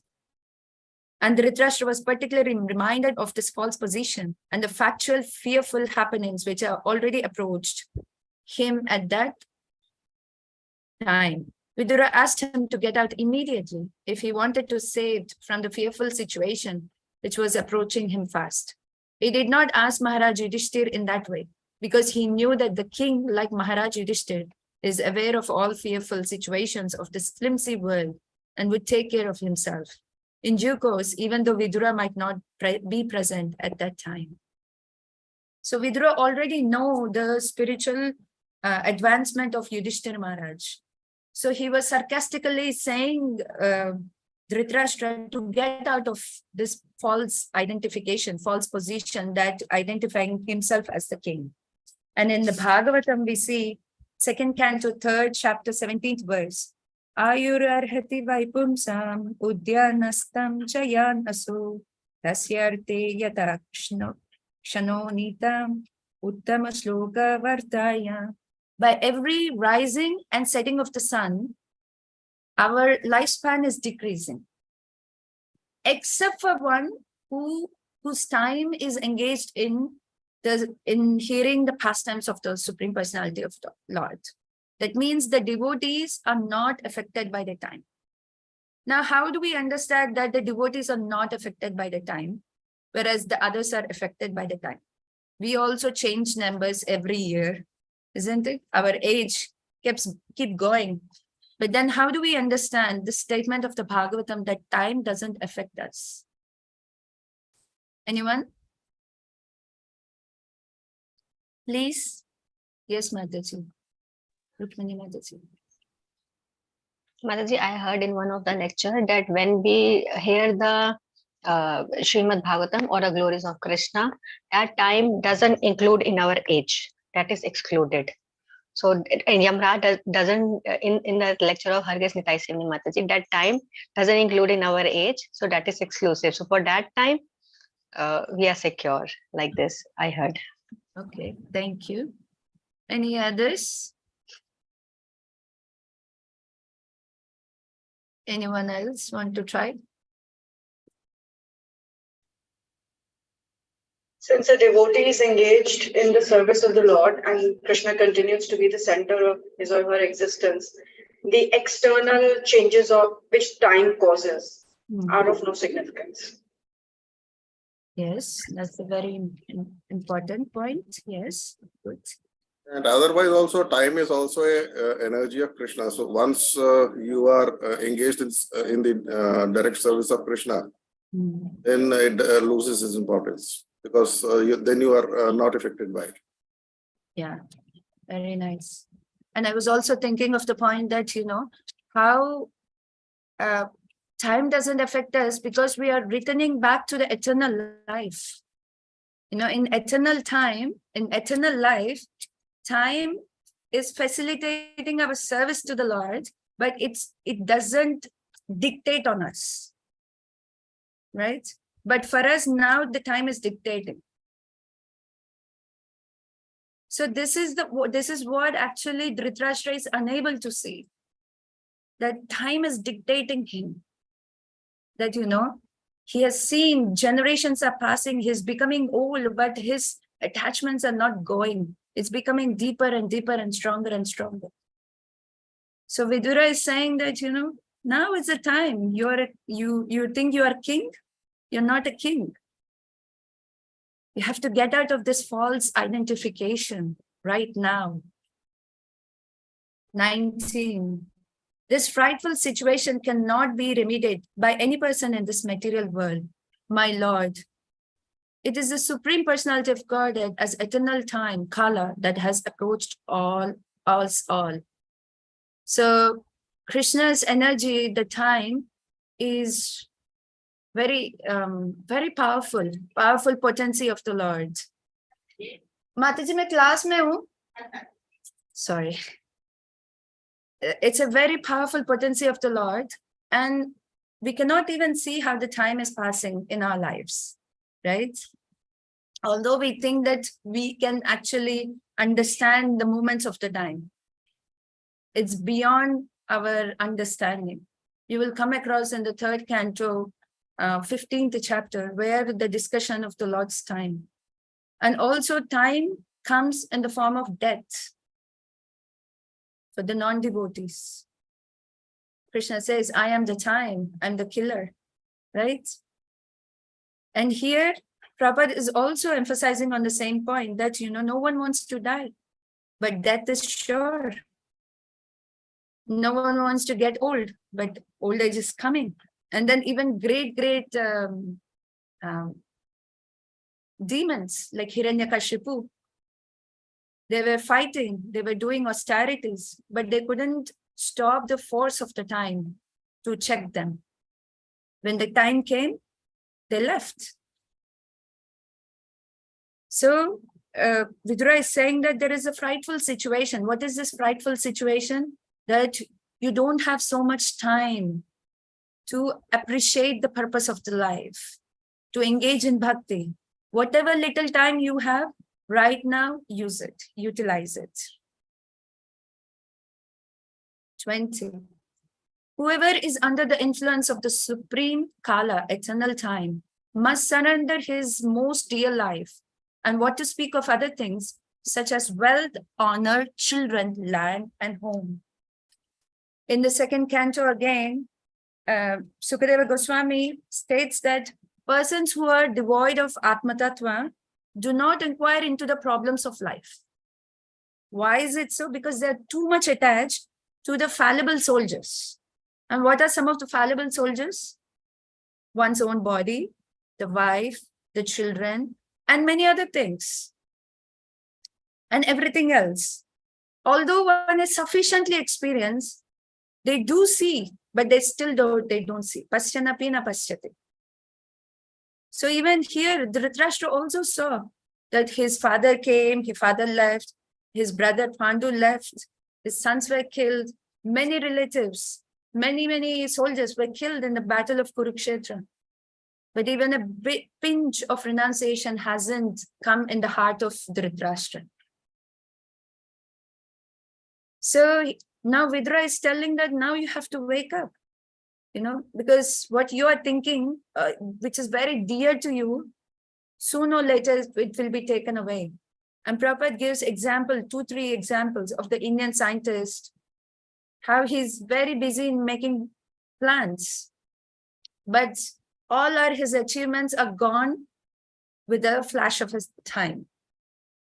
And Prabhupada is also talking about the division of India into India and Pakistan. And many people lost their riches and they have to surrender their properties. And what happened? Once upon a time, they were the richest, but at another time, they have to surrender. And many poets, they were writing verses lamenting about the influence of the time. So time has a very heavy influence.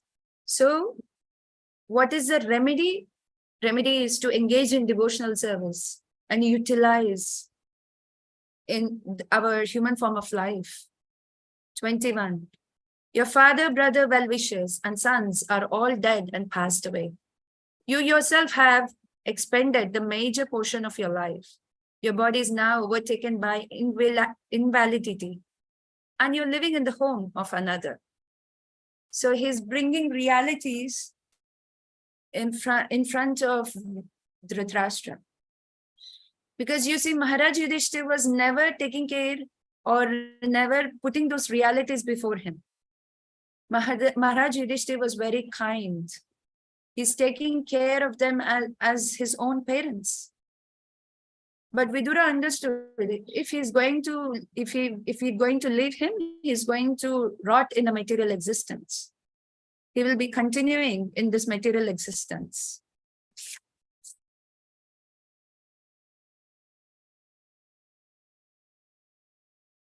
So he's also pointing out, now you have seen so many things. Bhishmadev, Dronacharya, Karna, and many kings, many friends, they've come, they're gone. But what are you doing for yourself? Why are you living at a cost, at an expense of another person? 22.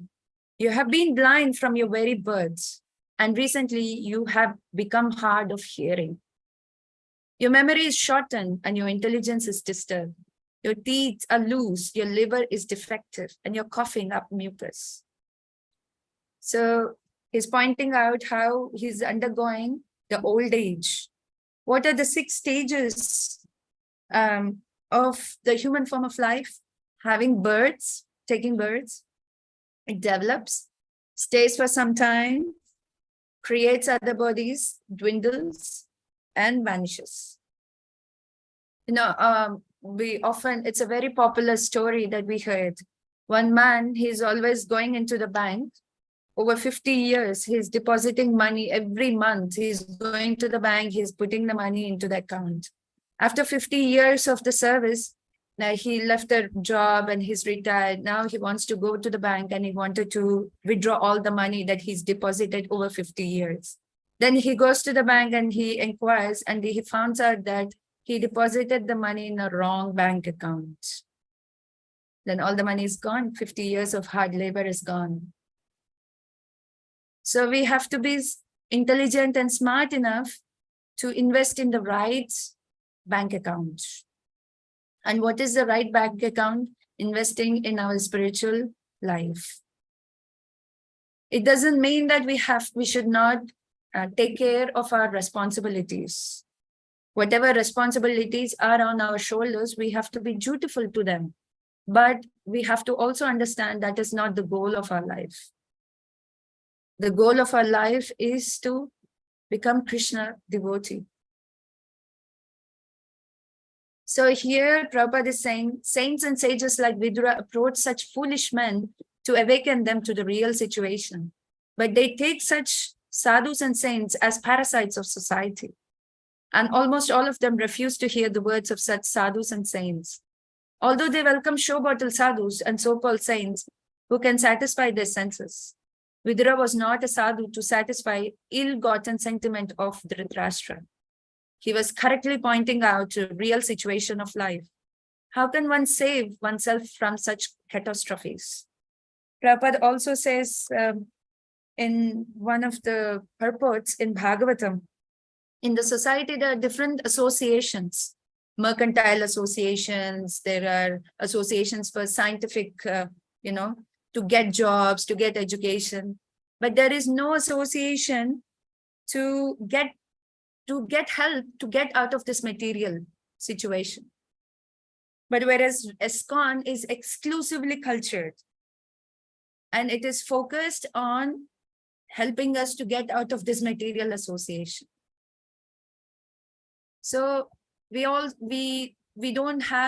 need to take extra pains to go and look for the, bona fide sadhus. ISKCON is full of bona fide sadhus. However, we should use our intelligence also, even amongst ISKCON. But undoubtedly, ISKCON has the bona fide sadhus. But now what we have to do, we have to take association of those devotees so that we utilize whatever the time we have in our hands to become Krishna conscious. 23. Alas, how powerful are the hopes of a living being to continue his life. Verily, you are living like a household dog and are eating remnants of food given by Bhima. This is a very heavy insult, isn't it? But he's pointing out the truth. Vidura is pointing out the truth. What is the truth? In the Bhagavatam, 5th canto, Rishabhadev also he preaches very strongly. In one of the verses, he says that the living entity shouldn't have taken a material body. But because it was mad for sense gratification, it got a material body. So why we have a material body? Because we want to have sense gratification. And for that reason, we are awarded a material body.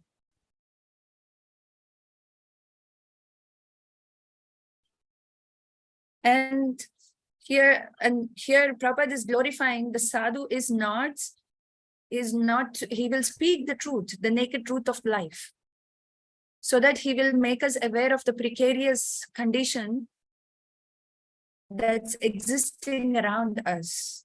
Brahmanda Bharita Kone Bhagyavan Jeev, Guru Krishna Prasade Pai Bhakti Lata Beach. What happens when we come in the association of devotees? We are going around in the entire universe, up and down, from the Brahmaloka to the Patala, and then we are floating up and down. But because the mercy of the Vaishnava, because he speaks very strong, to the point, cuts off our knots, and he awards us Krishna Bhakti, and he plants the seed of Bhakti in our hearts. 24. There is no need to live a degraded life and subsist on the charity of whom you tried to kill by arson and poisoning. You also insulted their married wife and usurped their kingdom and wealth. Now, Vidura is pointing out what all atrocities they committed against Pandavas. He's saying that why you need to be living such a degraded life at the cost of charity. Get out of it. It's your own material desires which led them towards it. In Bhagavad Gita also Krishna says, it is the three modes which are in charge on the living entity. The three modes actually determine, it influence us. So we should always choose to come to the higher modes so that we can take the benefit out of it. Otherwise, we can also be creating atrocities. 25. Despite your unwillingness to die and your desire to live, even at the cost of honor and prestige, your miserly body will certainly dwindle and deteriorate like an old garment. Now, Prabhupada is talking, he's giving the differentiation between Kripana. Vidura is telling that you're like a Kripana. You're very miser because you do not appreciate the glory of having a human body. But the Brahmana knows the highest estimation of himself and the material body. Now, what is the miserly person is thinking that he's limited in his thought process, he's very narrow-minded. He cannot think anything beyond his body. So Vidura is saying that, even today, if you're very comfortable, one day you're going to meet death and you're going to leave this body. So better become intelligent right now. 26. He is called undisturbed who goes to an unknown remote place and freed from all obligation, quits his material body when it becomes useless. So Vidura is telling, now take my word, go, leave the family life, detach yourself, free yourself from all these obligations. Anyways, you're going to leave the material body. So better you act right now. And then he's saying that, become undisturbed because nothing is going to happen to you, but your body is anyways going to fall back. So he's saying that you better engage in devotional service right now. Then Prabhupada is saying that, this is made possible by the association of the pure devotee of the Lord. Dhritarashtra was lucky enough to have a brother whose very association was the source of liberation for this frustrated life. 27. He is certainly a first-class man who awakens and understands either by himself or from others the falsity and the misery of this material world, and thus leave home and depends fully on the personality of Godhead residing within his heart. At the same time, Vidura is encouraging him, saying that, that person is a first-class intelligent person who can understand by himself or understand by listening from others. Now, what is your immediate duty? You have seen life. Now take complete shelter of the Lord. Completely depend upon the Lord who is residing in our hearts. And then Prabhupada gives about example about living in the forest. One may live in the darkest jungle alone out of home, but a steadfast devotee knows very well that he is not alone. The Supreme Personality of Godhead is within him, and he can protect his sincere devotee in any awkward circumstance. One should therefore practice devotional service at home, hearing and chanting the holy name, quality, form, pastimes, entourage, in the association with pure devotees. And this practice will help one awaken God consciousness in proportion to one's sincerity of purpose. One who desires material benefits by such devotional activities can never depend on the Supreme Personality of Godhead, although he sits in everyone's heart. Nor does the Lord give any direction to persons who worship him for material gain. So Prabhupada is mentioning that, saying that, Vidura is assuring that, you don't need to be afraid to leave home because the Lord is present in your heart and he will protect you. And Prabhupada is also telling us that we no need to go to the forest. We can perform devotional service, being in the association of devotees, and hearing and chanting the name, form, quality, pastimes, but in the association of pure devotees. And then we can also experience similar renunciation that Dhritarashtra is going to experience soon. Please therefore leave for the north immediately, without letting your relatives know, for soon that time will approach which will diminish the good qualities of men. So Prabhupada is saying that, he's encouraging him to become dhira, to become undisturbed. And then he's also talking about, you cannot become Narottam, the first class devotee, because he been an offender. But still, you be a dhira for now, become undisturbed. Start your devotional process, even at this stage. Now, Prabhupada gives a very beautiful purport, saying, to become a Narottam or a first-class human being, depending completely on the Supreme Lord Sri Krishna, is not possible for ordinary man. It is stated in Bhagavad Gita 7:28 that a person who is completely relieved of all taints of sinful acts can alone depend on the Supreme Lord Sri Krishna, the personality of Godhead. Dhritarashtra was advised by Vidura to at least become a dhira in the beginning, if it were impossible for him to become a sannyasi or Narottama. Persistently endeavoring on the line of self-realization helps a person to rise to the condition of Narottama for the stage of dhira. The dhira stage is attained after prolonged practice of yoga system. But by the grace of Vidura, one can attain the stage immediately simply by willing to adopt the means of dhira stage, which is a preparatory stage for sannyasa. The sannyasa stage is the preparatory stage of Paramahamsa, or the first grade devotee of the Lord. So here is a special benediction for Dhritarashtra. What is happening to him?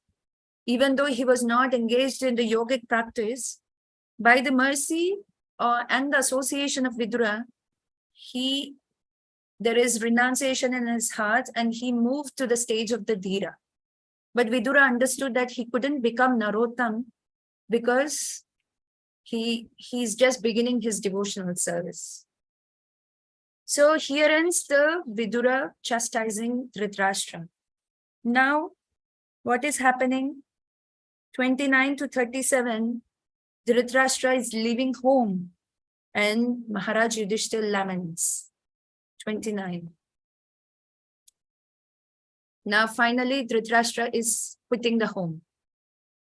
Thus Maharaj Dhritarashtra, the cynical of the family, Ajamida, firmly convinced by the introspective knowledge, Prajna, broke at once the strong network of familial affection by his resolute determination. Thus he immediately left home to set out on the path of liberation as directed by his younger brother Vidura.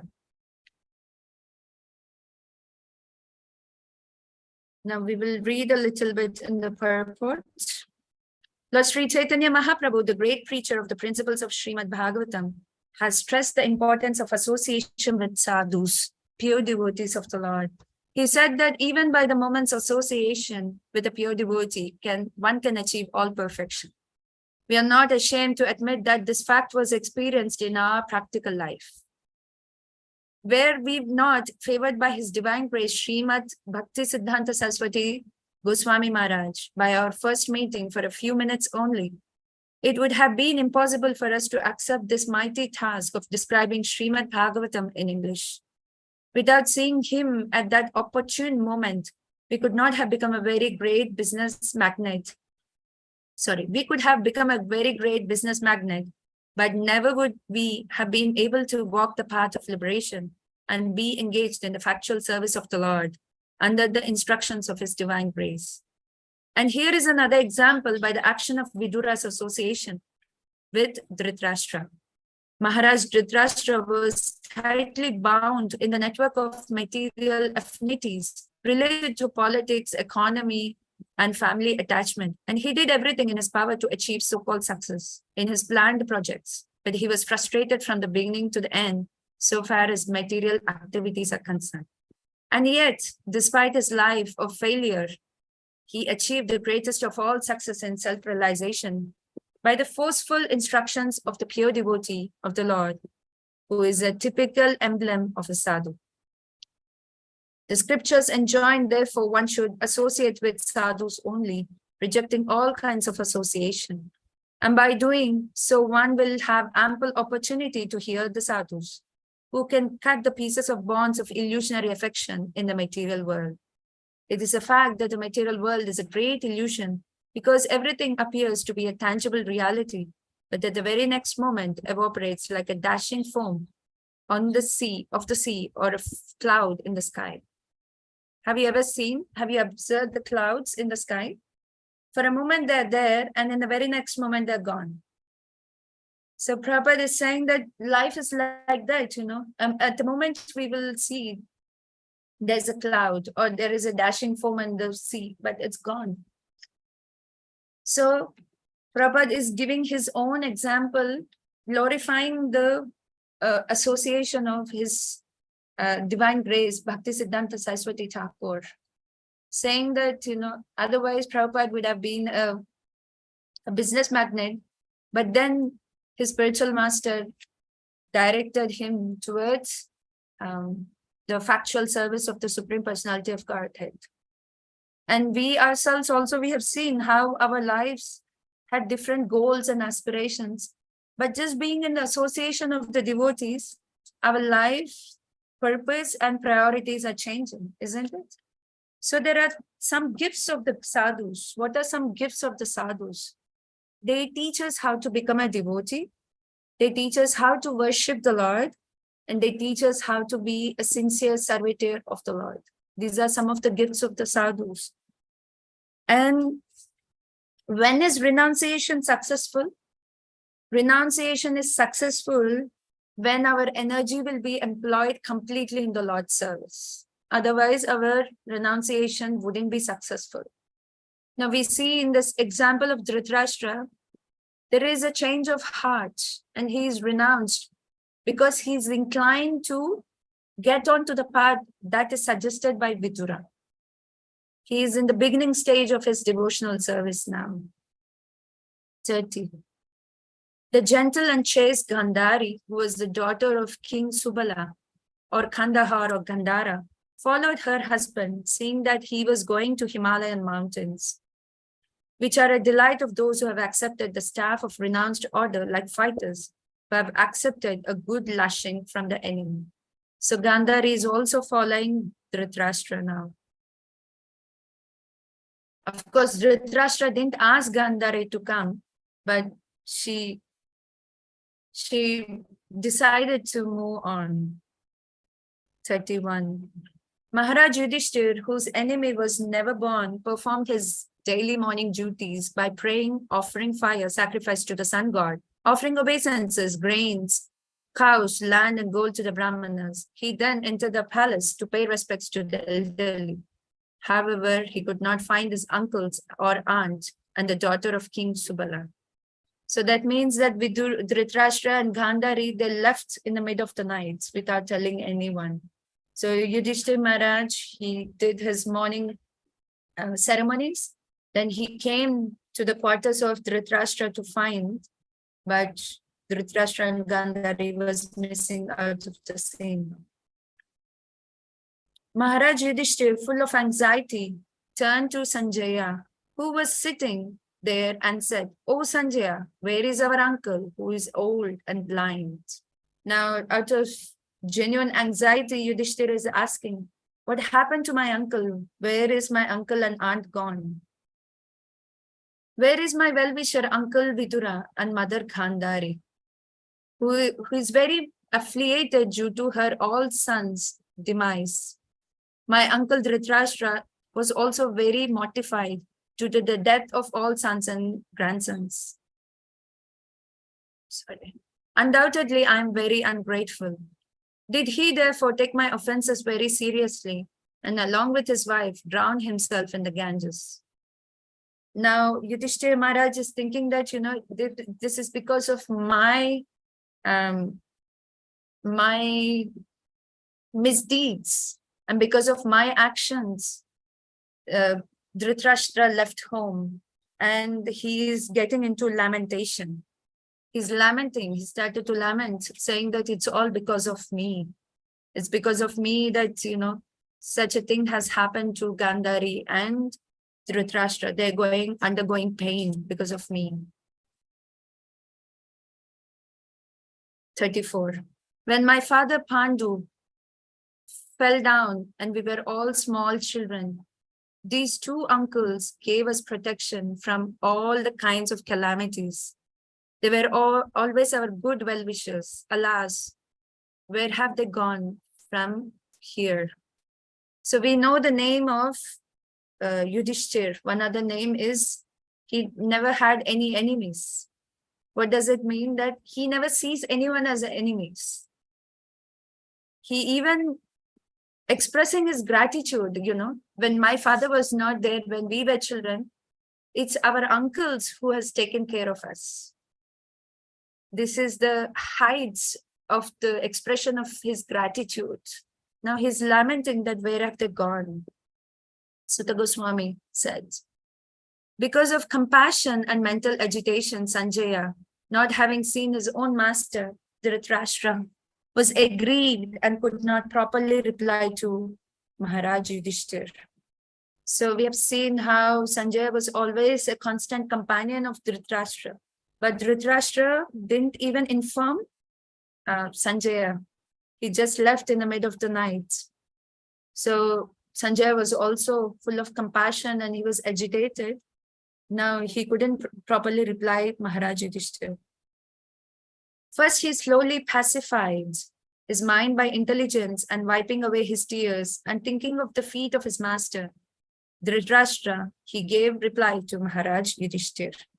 Sanjaya said, my dear descendant of the Kuru dynasty, I have no information of the determination of your two uncles and Gandhari. O king, I have been cheated by those great souls. So Sanjaya is expressing his disappointment that he's feeling that he's cheated by these great souls. Now Prabhupada gives an example that how even the great souls can also be cheating. We'll read the purport. That great souls cheat others may be astonishing to know, but it is a fact that great souls cheat others for a great cause. It is said that Lord Krishna also advised Yudhishthira to tell a lie before Dronacharya, and it was also for a great cause. The Lord wanted it, and therefore it was a great cause. So this was the lie for the Ashwatthama. They killed the elephants, but they say Ashwatthama Kunjara, something. The elephant named Ashwatthama was dead, but when Yudhishthira was telling the elephant, Krishna blew his conch, so that Dronacharya hears that only Ashwatthama, his son's name, was heard. Why? Why such a cheating? Because Dronacharya was unstoppable, and then they devised a plan to stop Dronacharya. Satisfaction of the Lord is the criterion of one who is bona fide and highest perfection of life. It is to satisfy the Lord by one's occupational duty. That is the verdict of Gita and Bhagavatam. Dhritarashtra and Vidura, followed by Gandhari, did not disclose their determination to Sanjaya, although he was constantly with Dhritarashtra as his personal assistant. Sanjaya never thought that Dhritarashtra could perform any act without consulting him. But Dhritarashtra's going away from the home was so confidential that it could not be disclosed even to Sanjaya. And Prabhupada also gives the other examples of Sanatana Goswami, how he escapes from the jail, and also Raghunatha Dasa Goswami, who left his home in secrecy. So we can expect great souls cheating, but it's for a great purpose, for a great cause. 38. While Sanjay was thus speaking, Sri Narada, the powerful devotee of the Lord, appeared on the scene, carrying his tumbura. Maharaj Yudhishthira and his brothers received him properly by getting up from their seats and offering obeisances. Now the section changes. Now Narada Muni is coming into the scene and he is going to dispel the lamentation of Yudhishthira Maharaj. So as soon as Narada Muni comes, Yudhishthira Maharaj and his brothers have properly received him. And Prabhupada says that sometimes the great confidential devotees are also addressed as Bhagavan because they carry the similar qualities of the Lord. They being on the same level because they are engaged in pure devotional service. 39. Maharaj Yudhishthira said, "O godly personality, I do not know where my two uncles have gone, nor can I find my ascetic aunt, who is grief-stricken by the loss of her sons."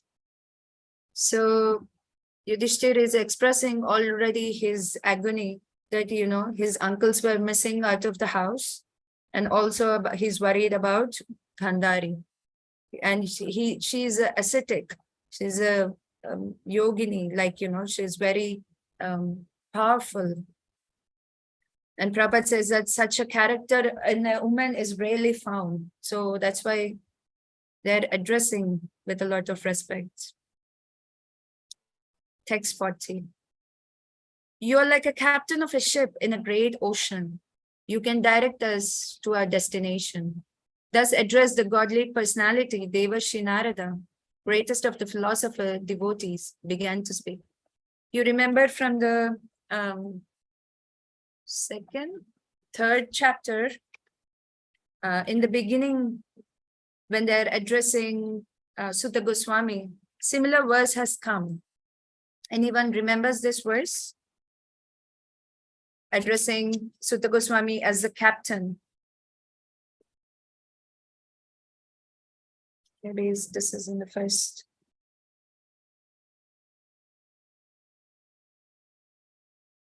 Sorry.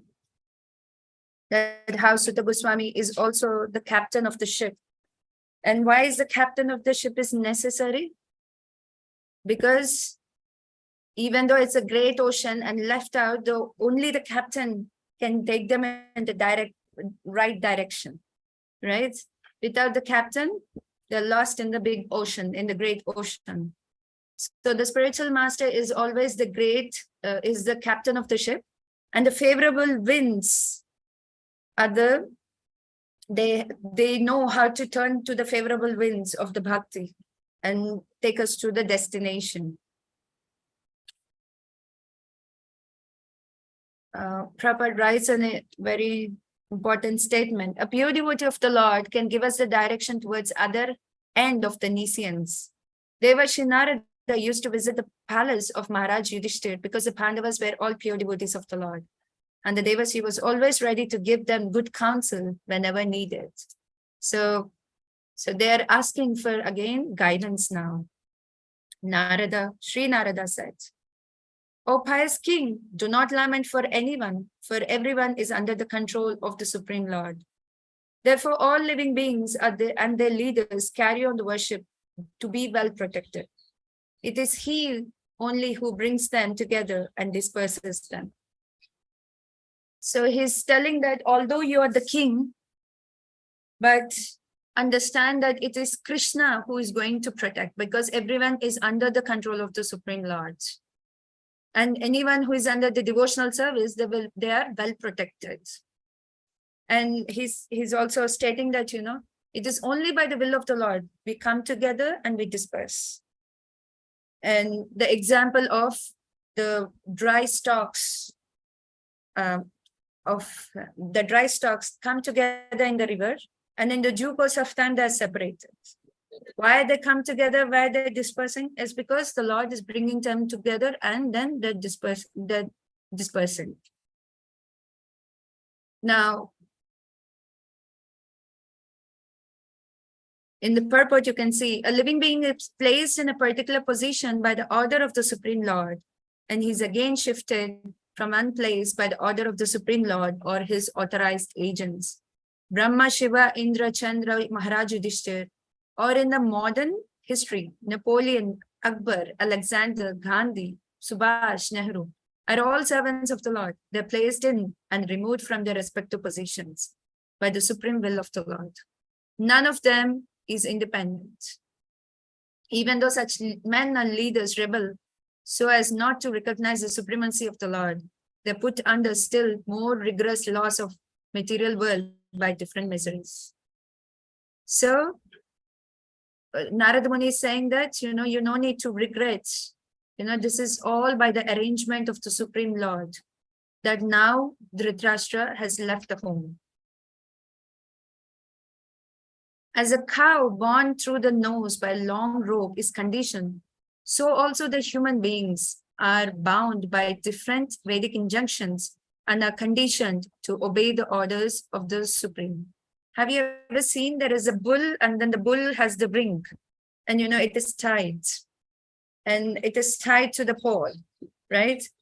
So how it is conditioned, similarly, the human beings are conditioned by the Vedic injunctions. And when we follow that Vedic injunction, that will lead us towards the liberation.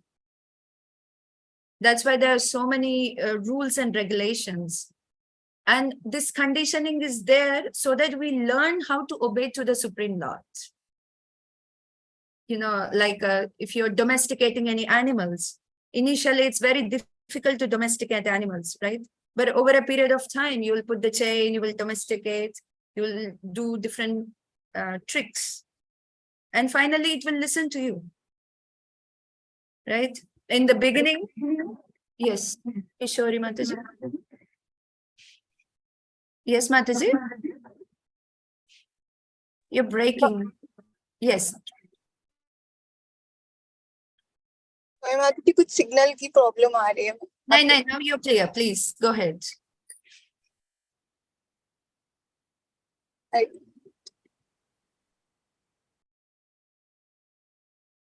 Okay, she's breaking. So why there are so many religions, why there are so many scriptures, and why different people are placed in different situations? It is also these injunctions will help them to elevate in their consciousness. This is the whole idea and the purpose. But what do? We disobey them first, and we fight in the name of the religion. And it's very important why certain classification of why certain injunctions are placed, so that we know how to obey to the Supreme Lord. In the Bhagavatam, in the 11th canto, it is said that we are positioned in a material existence because we want to become a competitor with the Lord, instead of we being the servant, we want to compete with the Lord. And this is our disease. Krishnera Nityadas, that is our designation. But what we want to do? I want to equally compete with the Lord. So these injunctions help us to come close to Krishna, to help us appreciate Krishna and obey him. As the next verse, 43. Kishori Mataji, maybe you can type it on the chat box. I can still see. If signal is a problem to speak, you can write it on the chat box. As a player sets up and disperses his playthings according to his own sweet will, so does the supreme will of the Lord brings men together and separates them.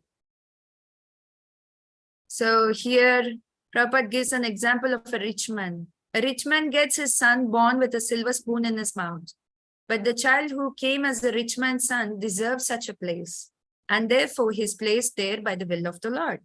And at the particular moment when the child has to be removed from that place, he is also carried by the will of the Supreme, even if the child or the father does not wish to be separated from the happy relation. The same thing happens in the case of a poor man also. Neither the rich man nor the poor man has any control over such meetings and separations of the living beings. Now, the example of the player and the playthings should not be misunderstood. One may argue, since the Lord is bound to avoid reactionary results of our own actions, the example of player cannot be applied, but it is not so. We must always remember that the Lord is the supreme will and he is not bound by any law. Generally, the law of karma is one who is awarded the results of one's actions. But in special cases, by the will of the Lord, such resultant actions are also changed. But this change can be effected by the will of the Lord only and no other. Therefore, the example of the player cited in this verse is quite appropriate, for the supreme will is absolutely free to do whatever he likes, and because he is all perfect and there is no mistake in any of his actions or reactions. So, why it can be misunderstood? Because we may be thinking that, I am arranging all my playthings, so I am in control. So I am dispersing, so I am in control, right? But Prabhupada is making a point that it is not under your control. You may be thinking that you are gathering everything, but there is the supreme will. It is under the super will of the Supreme Lord. We are put into certain situations and into certain circumstances, and then we will be moved from that situations. 44. O King, in all circumstances, whether you consider the soul to be an eternal principle, or the material body to be perishable, or everything to exist in the impersonal absolute truth, or everything to be inexplicable combination of matter and spirit, feelings of separation are due only to illusionary affection and nothing more. So why it is an illusionary affection and nothing more? Because it is not our constitutional position. The fact is that every living entity is a part and parcel of the Supreme Lord, and his constitutional position is to serve the Lord. But because we want to compete with the Lord, because we want to enjoy like the Lord, we desire for different situations.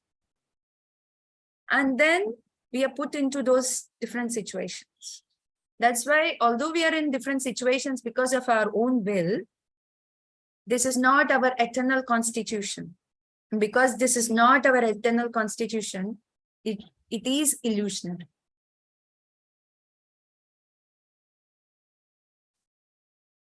Therefore, give up your anxiety due to ignorance of the self. You are now thinking of how poor, helpless, poor creatures will exist without you. So Prabhupada says, when we think of our kith and kin being helpless and dependent on us, it is all due to ignorance. Every living creature is allowed all protection by the order of the Supreme Lord in terms of each one's acquired position in the world. The Lord is known as Bhuta Brit, one who gives protection to all living beings. One should discharge his duties only, for no one but the Supreme Lord can give protection to anyone else. This is explained more clearly in the following verse. You have also seen the example of Narada Muni, right? In the chapter 4, 5, Narada Muni, his only protection was his mother. His only protection was his mother. But then his mother passed away. He traveled. And who was protecting him? The Supreme Lord. And it is us only we think that out of ignorance that we think that we are the one who are the protectors. But now this should not arise to take us to irresponsibility. We should be responsible in giving protection. At the same time, we should also understand that the ultimate protection is dependent on the Lord. If our child is sick, we cannot be careless thinking that, okay, my child is sick, I cannot take him to the Lord will protect. No, you do your duty. We take him to the doctor, we attend whatever is needed. But ultimately, what will happen with him after our efforts is ultimately under the protection of the Lord. There can be best doctors, best medicines, best hospital, and on time, but maybe there is no enough lifetime So the living entity may need to pass. Right? So this is all determined by the Supreme Lord, by the Supreme Will. Now 46. This gross material body is made of 5 elements, is already under the control of eternal time, action, karma, and the modes of material nature, guna. How then can it be, being already in the jaws of serpent, protect others? Now, Narada Muni is also enlightening Yudhishthir Maharaj that, don't think that you are the only protector. There's so many higher forces above you. There is the effects of the time, there is the karma of the living entity, there is the material nature, the different modes. So when these higher forces are already there, how are you thinking that you are the only protector? And Prabhupada writes that a conditioned living being is under the full control of material nature, represented by eternal time and activities under the dictation of the different modes of nature. The 3 material modes of nature, namely goodness, passion, and ignorance. Unless one is situated in mode of goodness, one cannot see things as they are. This is very important point that has to be highlighted. The passionate and ignorant cannot even see things as they are. Therefore, a person who is passionate and ignorant cannot direct his activities on the right paths. Only the man in the quality of goodness can help to a certain extent. Most persons are passionate and ignorant. Therefore, their plans and projects can hardly do any good to others. So I have a question here. I know we are short of time, but still, I thought it's important. So we all work, we all have different duties and responsibilities in the material world, and we're busy, we engage in passion all the time. So what are our ways to come to the platform of goodness? What are some personal ways that we can adopt to come to mode of goodness? Any?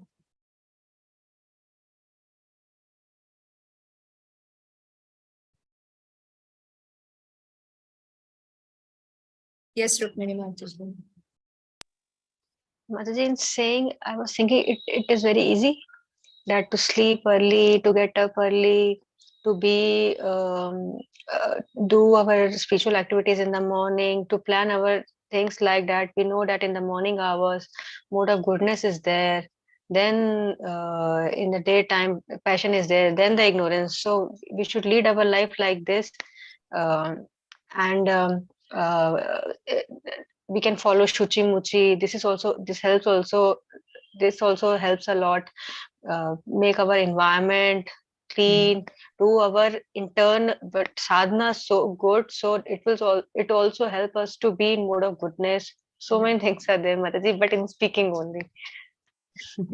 I know I have seen you for last 2.5 years. I know your determination to go to Mangalarati, so please don't say that. Yes, following a good morning routine, especially spiritual routine, will help us to come to the mode of goodness. Ganga Shakti Mataji? Not sure, Mataji, but if we were to perform all our duties and everything as an offering to the Lord, keeping Krishna at the center, remembering that I'm not doing this for any kind of, I have no agenda of my own, then probably I will remember that, I'm doing it for Krishna. So I might be able to maintain a good mode of, I might be able to be in mode of goodness for longer time. Okay. Actually, Mataji, actually, mode of passion in itself is not bad. I mean, you can use the mode of passion also for the performance of devotional service, devotional activities. So you must be able to link up that mode of passion to perform service for the Lord. Right. Yes. Thank you, Prabhu. Actually, we can all of them. Yes. Thank you, Prabhu. Yes. Anandalila Mataji. I feel in my experience, associating with somebody who is in mode of goodness will bring that's what has helped me over the years. Yeah, that's, I think that's a very practical way to come, because many times we may try, but then there might be some circumstance where, you know, we are not able to make it for Right. whatever reasons. But then if we are associated with those kind of devotees who are in that mode of goodness, then that inspires us, and over a period of time we can reach, you know, Yes. yeah. Nice. Taking association of those devotees who follow these things. Also, I was also thinking that, you know, one other way to adopt mode of goodness is by maintaining regularity. You know, regularity itself will put us into very mode of goodness. I heard some devotees here, they told me that, you know, if we are serving cow, we are always in the mode of goodness. And I asked them how. And they told me that, you know, when you're serving the cow, you're always, it's on time. It does not, you know, it has a time to eat. It has a time to, it has different needs at different times. So if we also can adopt this regularity and consistency in our life, that will help us to come to the mode of goodness. This is one other practical way that can help us to be on the mode of goodness. Yes, you know, if we can learn to chant, if we can manage and if we can learn to chant at one particular time of the day, every day, same time, same place, that helps us. Reading consistently every day, you know, hearing consistently every day, you know. Although hearing and chanting, this is all devotional and this is above the mode of goodness, it will put us into the mode of goodness, you know. And also you see it is related to the mind, because the mind is born in the mode of goodness. If someone is on the platform of mode of goodness, that you can easily control your mind. That's one of other thing. Okay, we have to go back. Now, 47. This is also your memorization verse. Hastani sahasthanam apadani chatuspadam falguni tatram hatam jivo jivasya jivanam. Those who are devoid, okay, what is happening? Okay. Those who are devoid of hands are prey for those who have hands. Those who are devoid of legs are the prey of the four-legged. The weak are the subsistence of the strong. And the general rule holds that one living being is the food for another. So here Narada Muni is continuing to say, okay, he's saying that, you know, there is a pattern that is set in the material nature. What is that pattern? The lower creatures are the food for the higher living entities. And if, say, suppose a lion is going to attack a deer, that is a natural rule. That's a normal material nature rule. And you don't need to worry about it. You don't need to worry about it. Similarly, he's assuring, saying that, you know, Dhritarashtra and Gandhari, they will find some fruits in the forest and they will partake those things.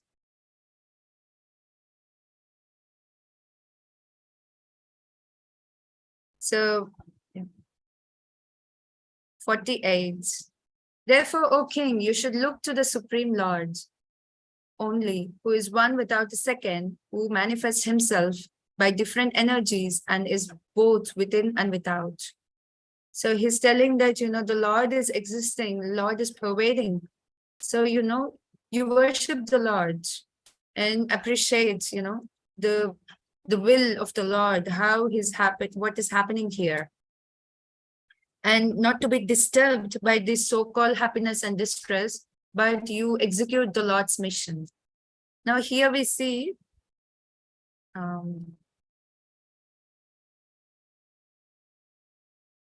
in this purport, By his order only, one should become a spiritual master and cooperate with the Lord.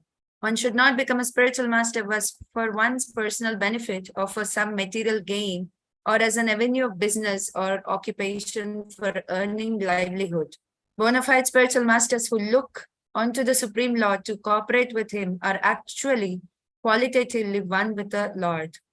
And the forgetful ones are the perverted reflections only. So the spiritual master is always in line with the mission of the Lord. They're always carrying out the task of the Lord without being disturbed by the onset of happiness or distress. 49. Are we changing? No, not yet.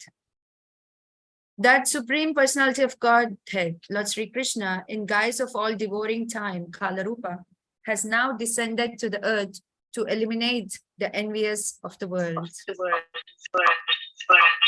50. The Lord has already performed his duties to help the demigods, and he is awaiting the rest. You Pandavas wait as long as the Lord here on earth. Now Narada Muni is already hinting Pandavas and Yudhishthira Maharaj that, okay, as soon as you get the news that the Lord has left, then you can also wind up your activities. Even Narada Muni hasn't disclosed that the Krishna has already left. But he's just hinting, prepare yourself to leave. You can wind up your things as soon as the Lord's mission is fulfilled. 51. Now from 51 to 60 is the further revelations of Narada Muni. O king, your uncle Dhritarashtra, his brother Vidura and his wife Gandhari, have gone to the southern side of the Himalayan mountains, where there are some shelters of great sages. So why is Narada Muni disclosing? So that, Yudhishthira Maharaj will be pacified. Where are they gone? And now he's going to disclose the future moments of Dhritarashtra. The place called Saptashrota, divided by 7, because there are the waters of sacred Ganges were divided into 7 branches. This was done for the satisfaction of 7 great rishis. 53. On the banks of Saptashrota, Dhritarashtra is now engaged in beginning Ashtanga Yoga by bathing 3 times daily, in the morning, noon, and evening, by performing the Agnihotra sacrifice with fire, and by drinking only water. This helps one control the mind and senses and frees one completely from the thoughts of the familial affection. Now, this is the process of the Ashtanga Yoga that is recommended to Dhritarashtra. Now, the yoga system is a mechanical way to control the senses and the mind and divert them from the matter to spirit. The preliminary process are the sitting posture, meditation, spiritual thoughts, manipulation of air passing within the body, and gradual situation in trance and facing the absolute person, Paramatma. Such mechanical ways of rising to the spiritual platform prescribe some regulative principles of taking bath daily 3 times, fasting as far as possible, sitting and concentrating the mind on spiritual matters, and thus gradually becoming free from Vishya or material objective. Material existence means to be absorbed in material objective, which is simply illusionary. Now further down, you will see Sri Narada Deva was just foretelling the way of his spiritual progress in a place which is sanctified by the flow of celestial Ganges. Drinking water only without solid food is also considered fasting. This is necessary for advancement of spiritual knowledge.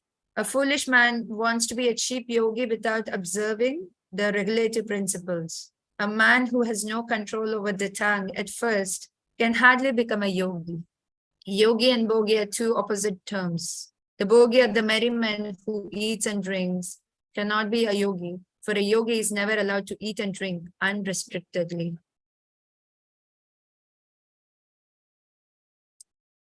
We may note with the prophet how Dhritarashtra began his yogic system by drinking water only, sitting calmly in a place with a spiritual atmosphere, deeply absorbed in the thoughts of Lord Hari, the personality of Godhead.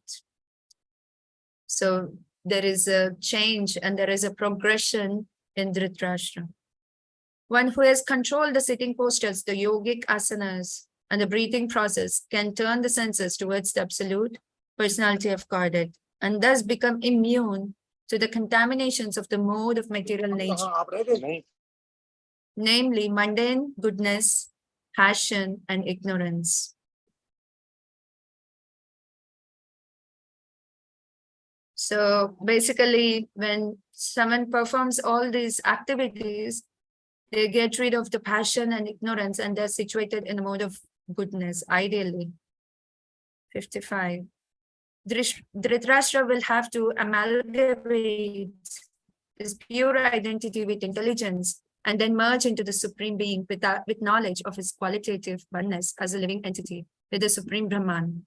Being freed from the blocked sky, he will have to rise to the spiritual sky. Why is this happen? Why this has to be done? You know, when you're sitting in the yogic practice, they're cleaning their minds.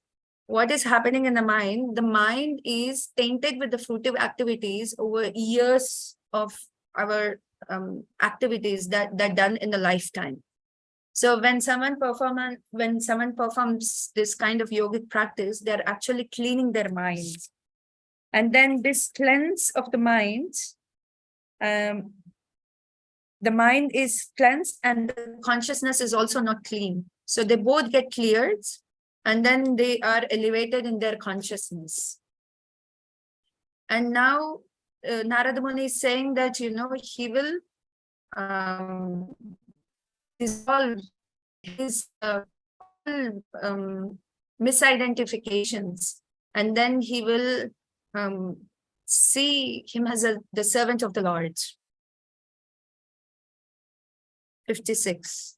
He will have to suspend all the actions of the senses, even from the outside, and will have to be impervious to the interaction of the senses, which are influenced by the modes of material nature. After renouncing all material duties, he must become immovably established beyond all sources of hindrances on the paths. So every sense, Prabhupada is writing, every sense is always busy in searching for its food. For the ear, it's the sound. For the eyes, it's the sight. For the tongue is something eatable. For the skin, it's the touch. So every sense is looking for its own food. So the conditioned soul is always assaulted from all the sides. So that's why they couldn't be steady in any pursuit. So now Narada Muni is telling Yudhishthira that, you know, don't try to bring back Dhritarashtra home, you know. Now he's in a good place and he's performing good. Let him do what he's doing. 57. O king, he will quit his body most probably on the 5th day from today, and his body will turn into ashes. So Narada Muni is prohibiting Yudhishthira Maharaj so that, you know, he will not go and bring back his uncle. And yeah. And Dhritarashtra wouldn't even need a funeral ceremony because, you know, he will sit in the mystic, he will perform the mystic yoga and he will burn his body.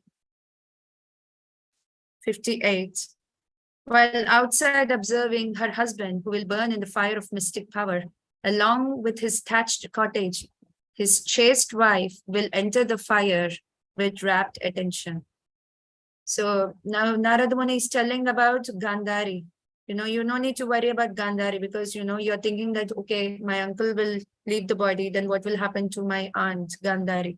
So he's telling that, you know, she will also enter into the fire. Vidura, being affected with a delight and grief, will then leave the place of sacred pilgrimage. Why is he affected with delight and grief? Because on one side, he's seeing how Dhritarashtra is perfecting and utilizing his last moments of his life. But at the same time, he was lamenting that he could not become a pure devotee of the Lord. And that is mainly because of his Vaishnava aparad towards the devotees. But because he had the association of Vidura, it is said that he got liberation, but that also means he get further opportunities to engage in devotional service. Having spoken thus, the great sage Narada, along with his Veena, ascended into outer space. Yudhishthir kept his instruction in his heart and was so able to get rid of all lamentation. Sri Naradji is an eternal spaceman, having been endowed with a spiritual body by the grace of the Lord. He can travel in the outer spaces of both material and spiritual worlds without restriction and can approach any planet in unlimited space without time. Now, one should therefore try to follow in the footsteps of Narada Muni, not make a futile effort to reach other planets by mechanical means. Maharaj Yudhishthira was a pious king, and therefore he could see Narada Muni occasionally. Anyone who desires to see Narada Muni must first be pious and follow in the footsteps of Narada Muni. And also what instructions Yudhishthira kept in his heart, that as soon as he comes to know that the Lord's next plan, that the Lord is winding up, he should also prepare himself. Thus end Bhaktivedanta purports of the first canto, 13th chapter of the Srimad Bhagavatam, entitled Dhritarashtra Quits Home. Thank you. So if there are any questions or comments, sorry, this is a very lengthy, long philosophical class. I do have your question bank here. If you want, we can try out solving this question bank. But it's up to your call because it's already 7. Yes, Mataji, please. What about the students? Others would also love to do it. Yes, Mataji. Yes. Okay, so from the current slide. Oh. Okay, so there are 19 questions. Let's try. Briefly sketch the history of Vidura. Yeah, so how Vidura became the Sudra. So this is by the curse of Manduk Muni. Right. So you know what to write. Good. Why did Vidura tell Pandavas of the annihilation of Yadu dynasty? So that they won't be distressed. Right. Explain why Vidura was competent to occupy the post of Acharya. Oh, we haven't discussed this much, right? Sorry. My bad. So any guesses for this question?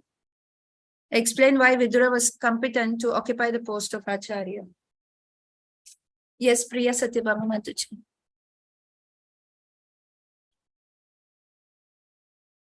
Yes, Mataji, go ahead. Oh, Mataji, I mean, my guess would be because he had actually gone out to seek self-realization and he had taken shelter of Maitreyi Muni. Right. So he since he gained all the knowledge from him and he, practically put it to use, practically put it in his life as well. So he was perfectly fit for the post of an Acharya. Wonderful. And he did, I mean, if we look forward also, he did pass on that knowledge to Dhritarashtra as well, so that he can be, released from the clutches of the attachment and, material attachment that he had towards his family and the palace and everything that was provided. Wonderful, yes. Although, like someone can say that, he was born Sudra, then how can he accept the post of Acharya? So this is another example that, by training and education, one can elevate themselves to the post of the Vaishnava. The Vaishnava is not based on the birth qualifications. It's the qualifications that come by training and education. But your answer was right. Thank you, Mataji. Yes, Rukmini Mataji. Mataji, I was just saying one thing, that Acharya is one who lives their life according to Vedas and spread that teaching. So as Satyabhama Mataji told, so he gathered the knowledge and he didn't confine with himself. He gave to Dhritarashtra. So this is a quality of Acharya. Yes. So, but here the more the answer is like, how he transformed. He is not, he became an acharya by the transcendental education. Yes. Identify general principles to be drawn from Dhritarashtra's attachments. What are some principles that we can draw from Dhritarashtra's attachments? 23, 25.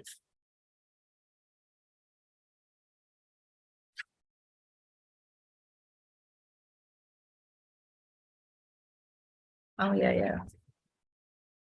23, 25. Yeah, 23 to 25. Yes, Ganga Shakti Mataji. Sorry, I haven't seen. Yes. Mataji, we have to remember that material life is degrading.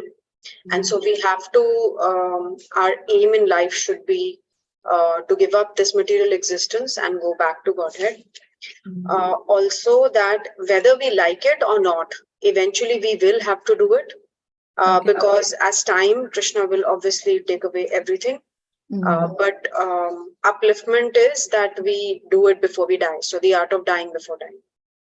Also, like, if you could mention that, the living entities, the conditioned living entities have this urge to live the material existence, to live in the material conditioned life to any extent. That's what Dhritarashtra is showing, that, even at the cost of others, I have to live.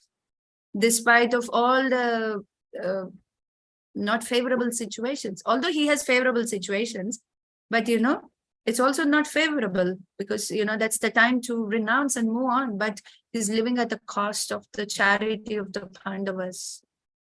Yeah, so this is the attachment that the living entity is very stubborn to live in any, I want to live by beg, borrow, steal, Yes.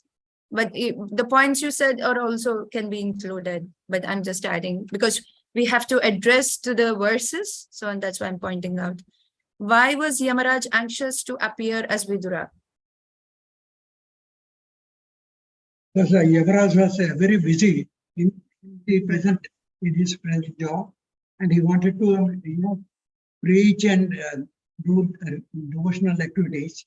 So that's why he wanted that he should get time so that he could pursue his other. Yes, nice. And who is Aryaman? The one who assumed the role of Yamaraj in that period. Yes, when Son of Aditi and Kashyap. Yes. Why did Vidura specifically mention Bhima in his criticism of Dhritarashtra? Because Bhima had killed both Duryodhana and his brother. Yes. So that's why, he was hated by Dhritarashtra and other Kauravas. And now he has to, accept. That's an insult, right? That's actually an insult because you are living at someone's grave who has actually killed all your sons. Yeah. So Vidura knows that this arrow could hit straight on the heart, like can pierce right through there. It can go through it. So that's why he mentioned Bhima in the criticism. How does one stabilize one's renunciation? By engaging oneself in the service of the Lord. And okay. And the word used by Vidura is dhira. One has to become undisturbed. Becoming undisturbed in the renunciation, one can stabilize. Because, anything can happen, but you are stable. Okay, whatever happens, Then you can carry out your renunciation. If you're afraid, then it's not a good idea to take renunciation. What are the three classes of transcendentalists? Oh, I think sannyasi and devotee. My bad. I think discussed it. One is Dhira, Sannyasi, and Narottam. devotee, pure devotee. It's in the purport. Three classes of transcendentalists, namely Right. Sannyasi, and a sincere devotee of the Lord. Right. Yes. Thank you. Explain the difference between Dhira and Narottama.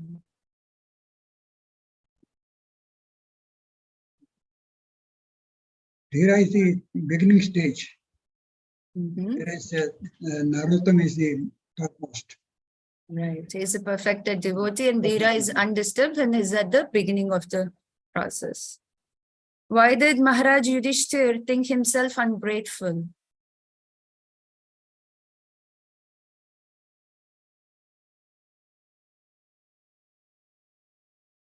Why? Because he thinks that Dhritarashtra had taken care of him. Dhritarashtra and Vidur had taken care of him, his brothers and mother, when there was nobody to take care of them, and that because they were, I'm not sure. And Probably then he is not able to take care of them and he caused them pain. Instead. Right. Select the statements from the text 36 to 37, 47 to 48 that reflects Srila Prabhupada's mood and mission. So this you have to read the purports and then take it out. Why is Devarshi Narada described here as Bhagavan? Why do we address him as Bhagavan? Because he was having qualities of few of the qualities of Bhagavan. Yes, he's a confidential servitor of the Lord and he carries that qualities of the Lord. How does an ascetic develop strength and determination for spiritual progress?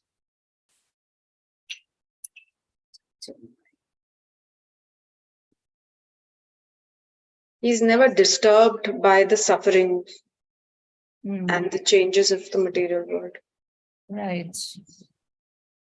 Yeah, like an example is Gandhari. Whatever happened, she was very firm and she was not disturbed. Yes. What analogy does Narada use to pacify Maharaj Yudhishthir in verse 43?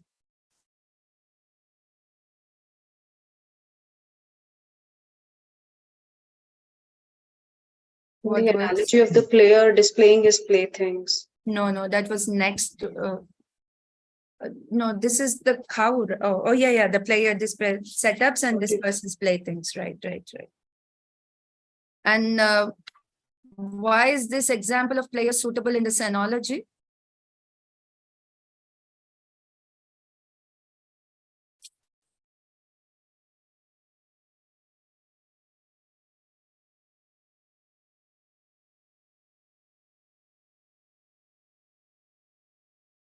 Why is it suitable?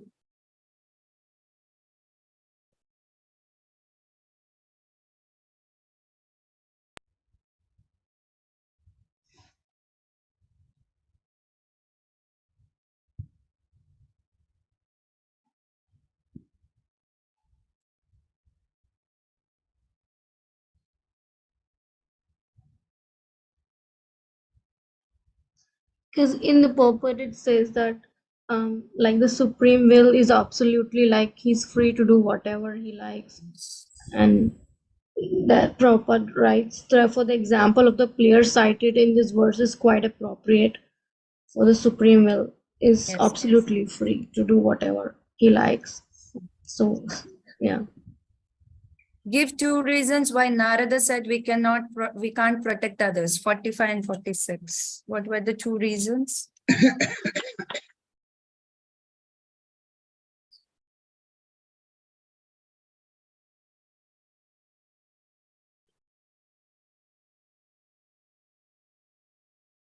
Because every person is, provided protection by the Lord.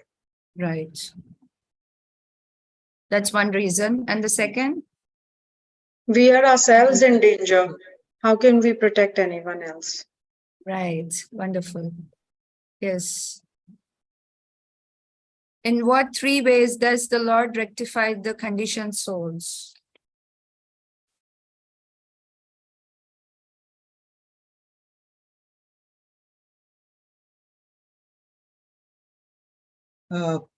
See, one is that he's acting as a Paramatma and, inspiring the person from within.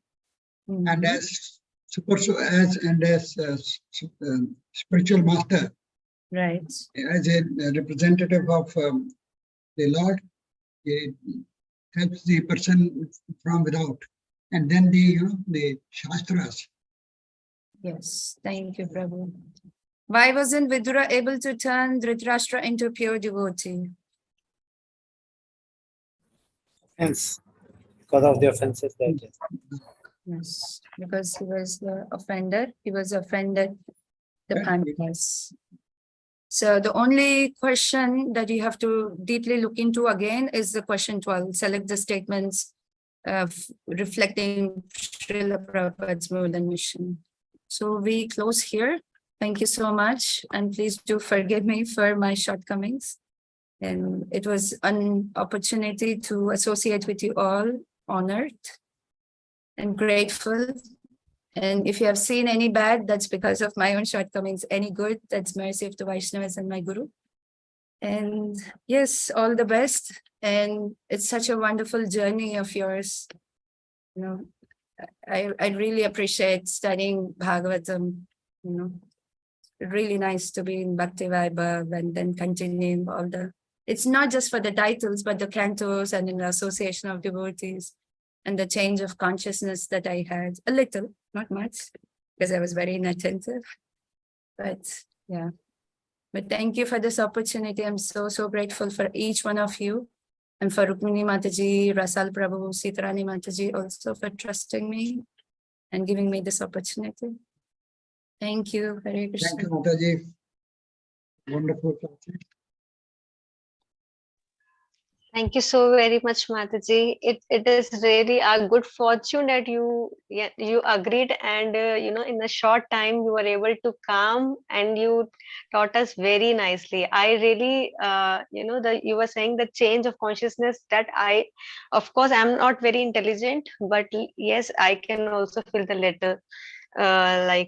It's really every step yesterday also and today also session, it was like really uplifting. Thank you so very much, Mataji, for your time. Thank you for giving me the opportunity and trusting in me. I'm sure someone else would be in my place. They would have done much better justice to it. And I haven't done. I know it, but thank you for encouraging all the good words. Thank you. Hare Krishna. Thank you, Hare Krishna. So much. Hare Krishna. Thank you so much, Mataji. Thank you, Mataji. Hare Krishna. Thank you. Hare Krishna.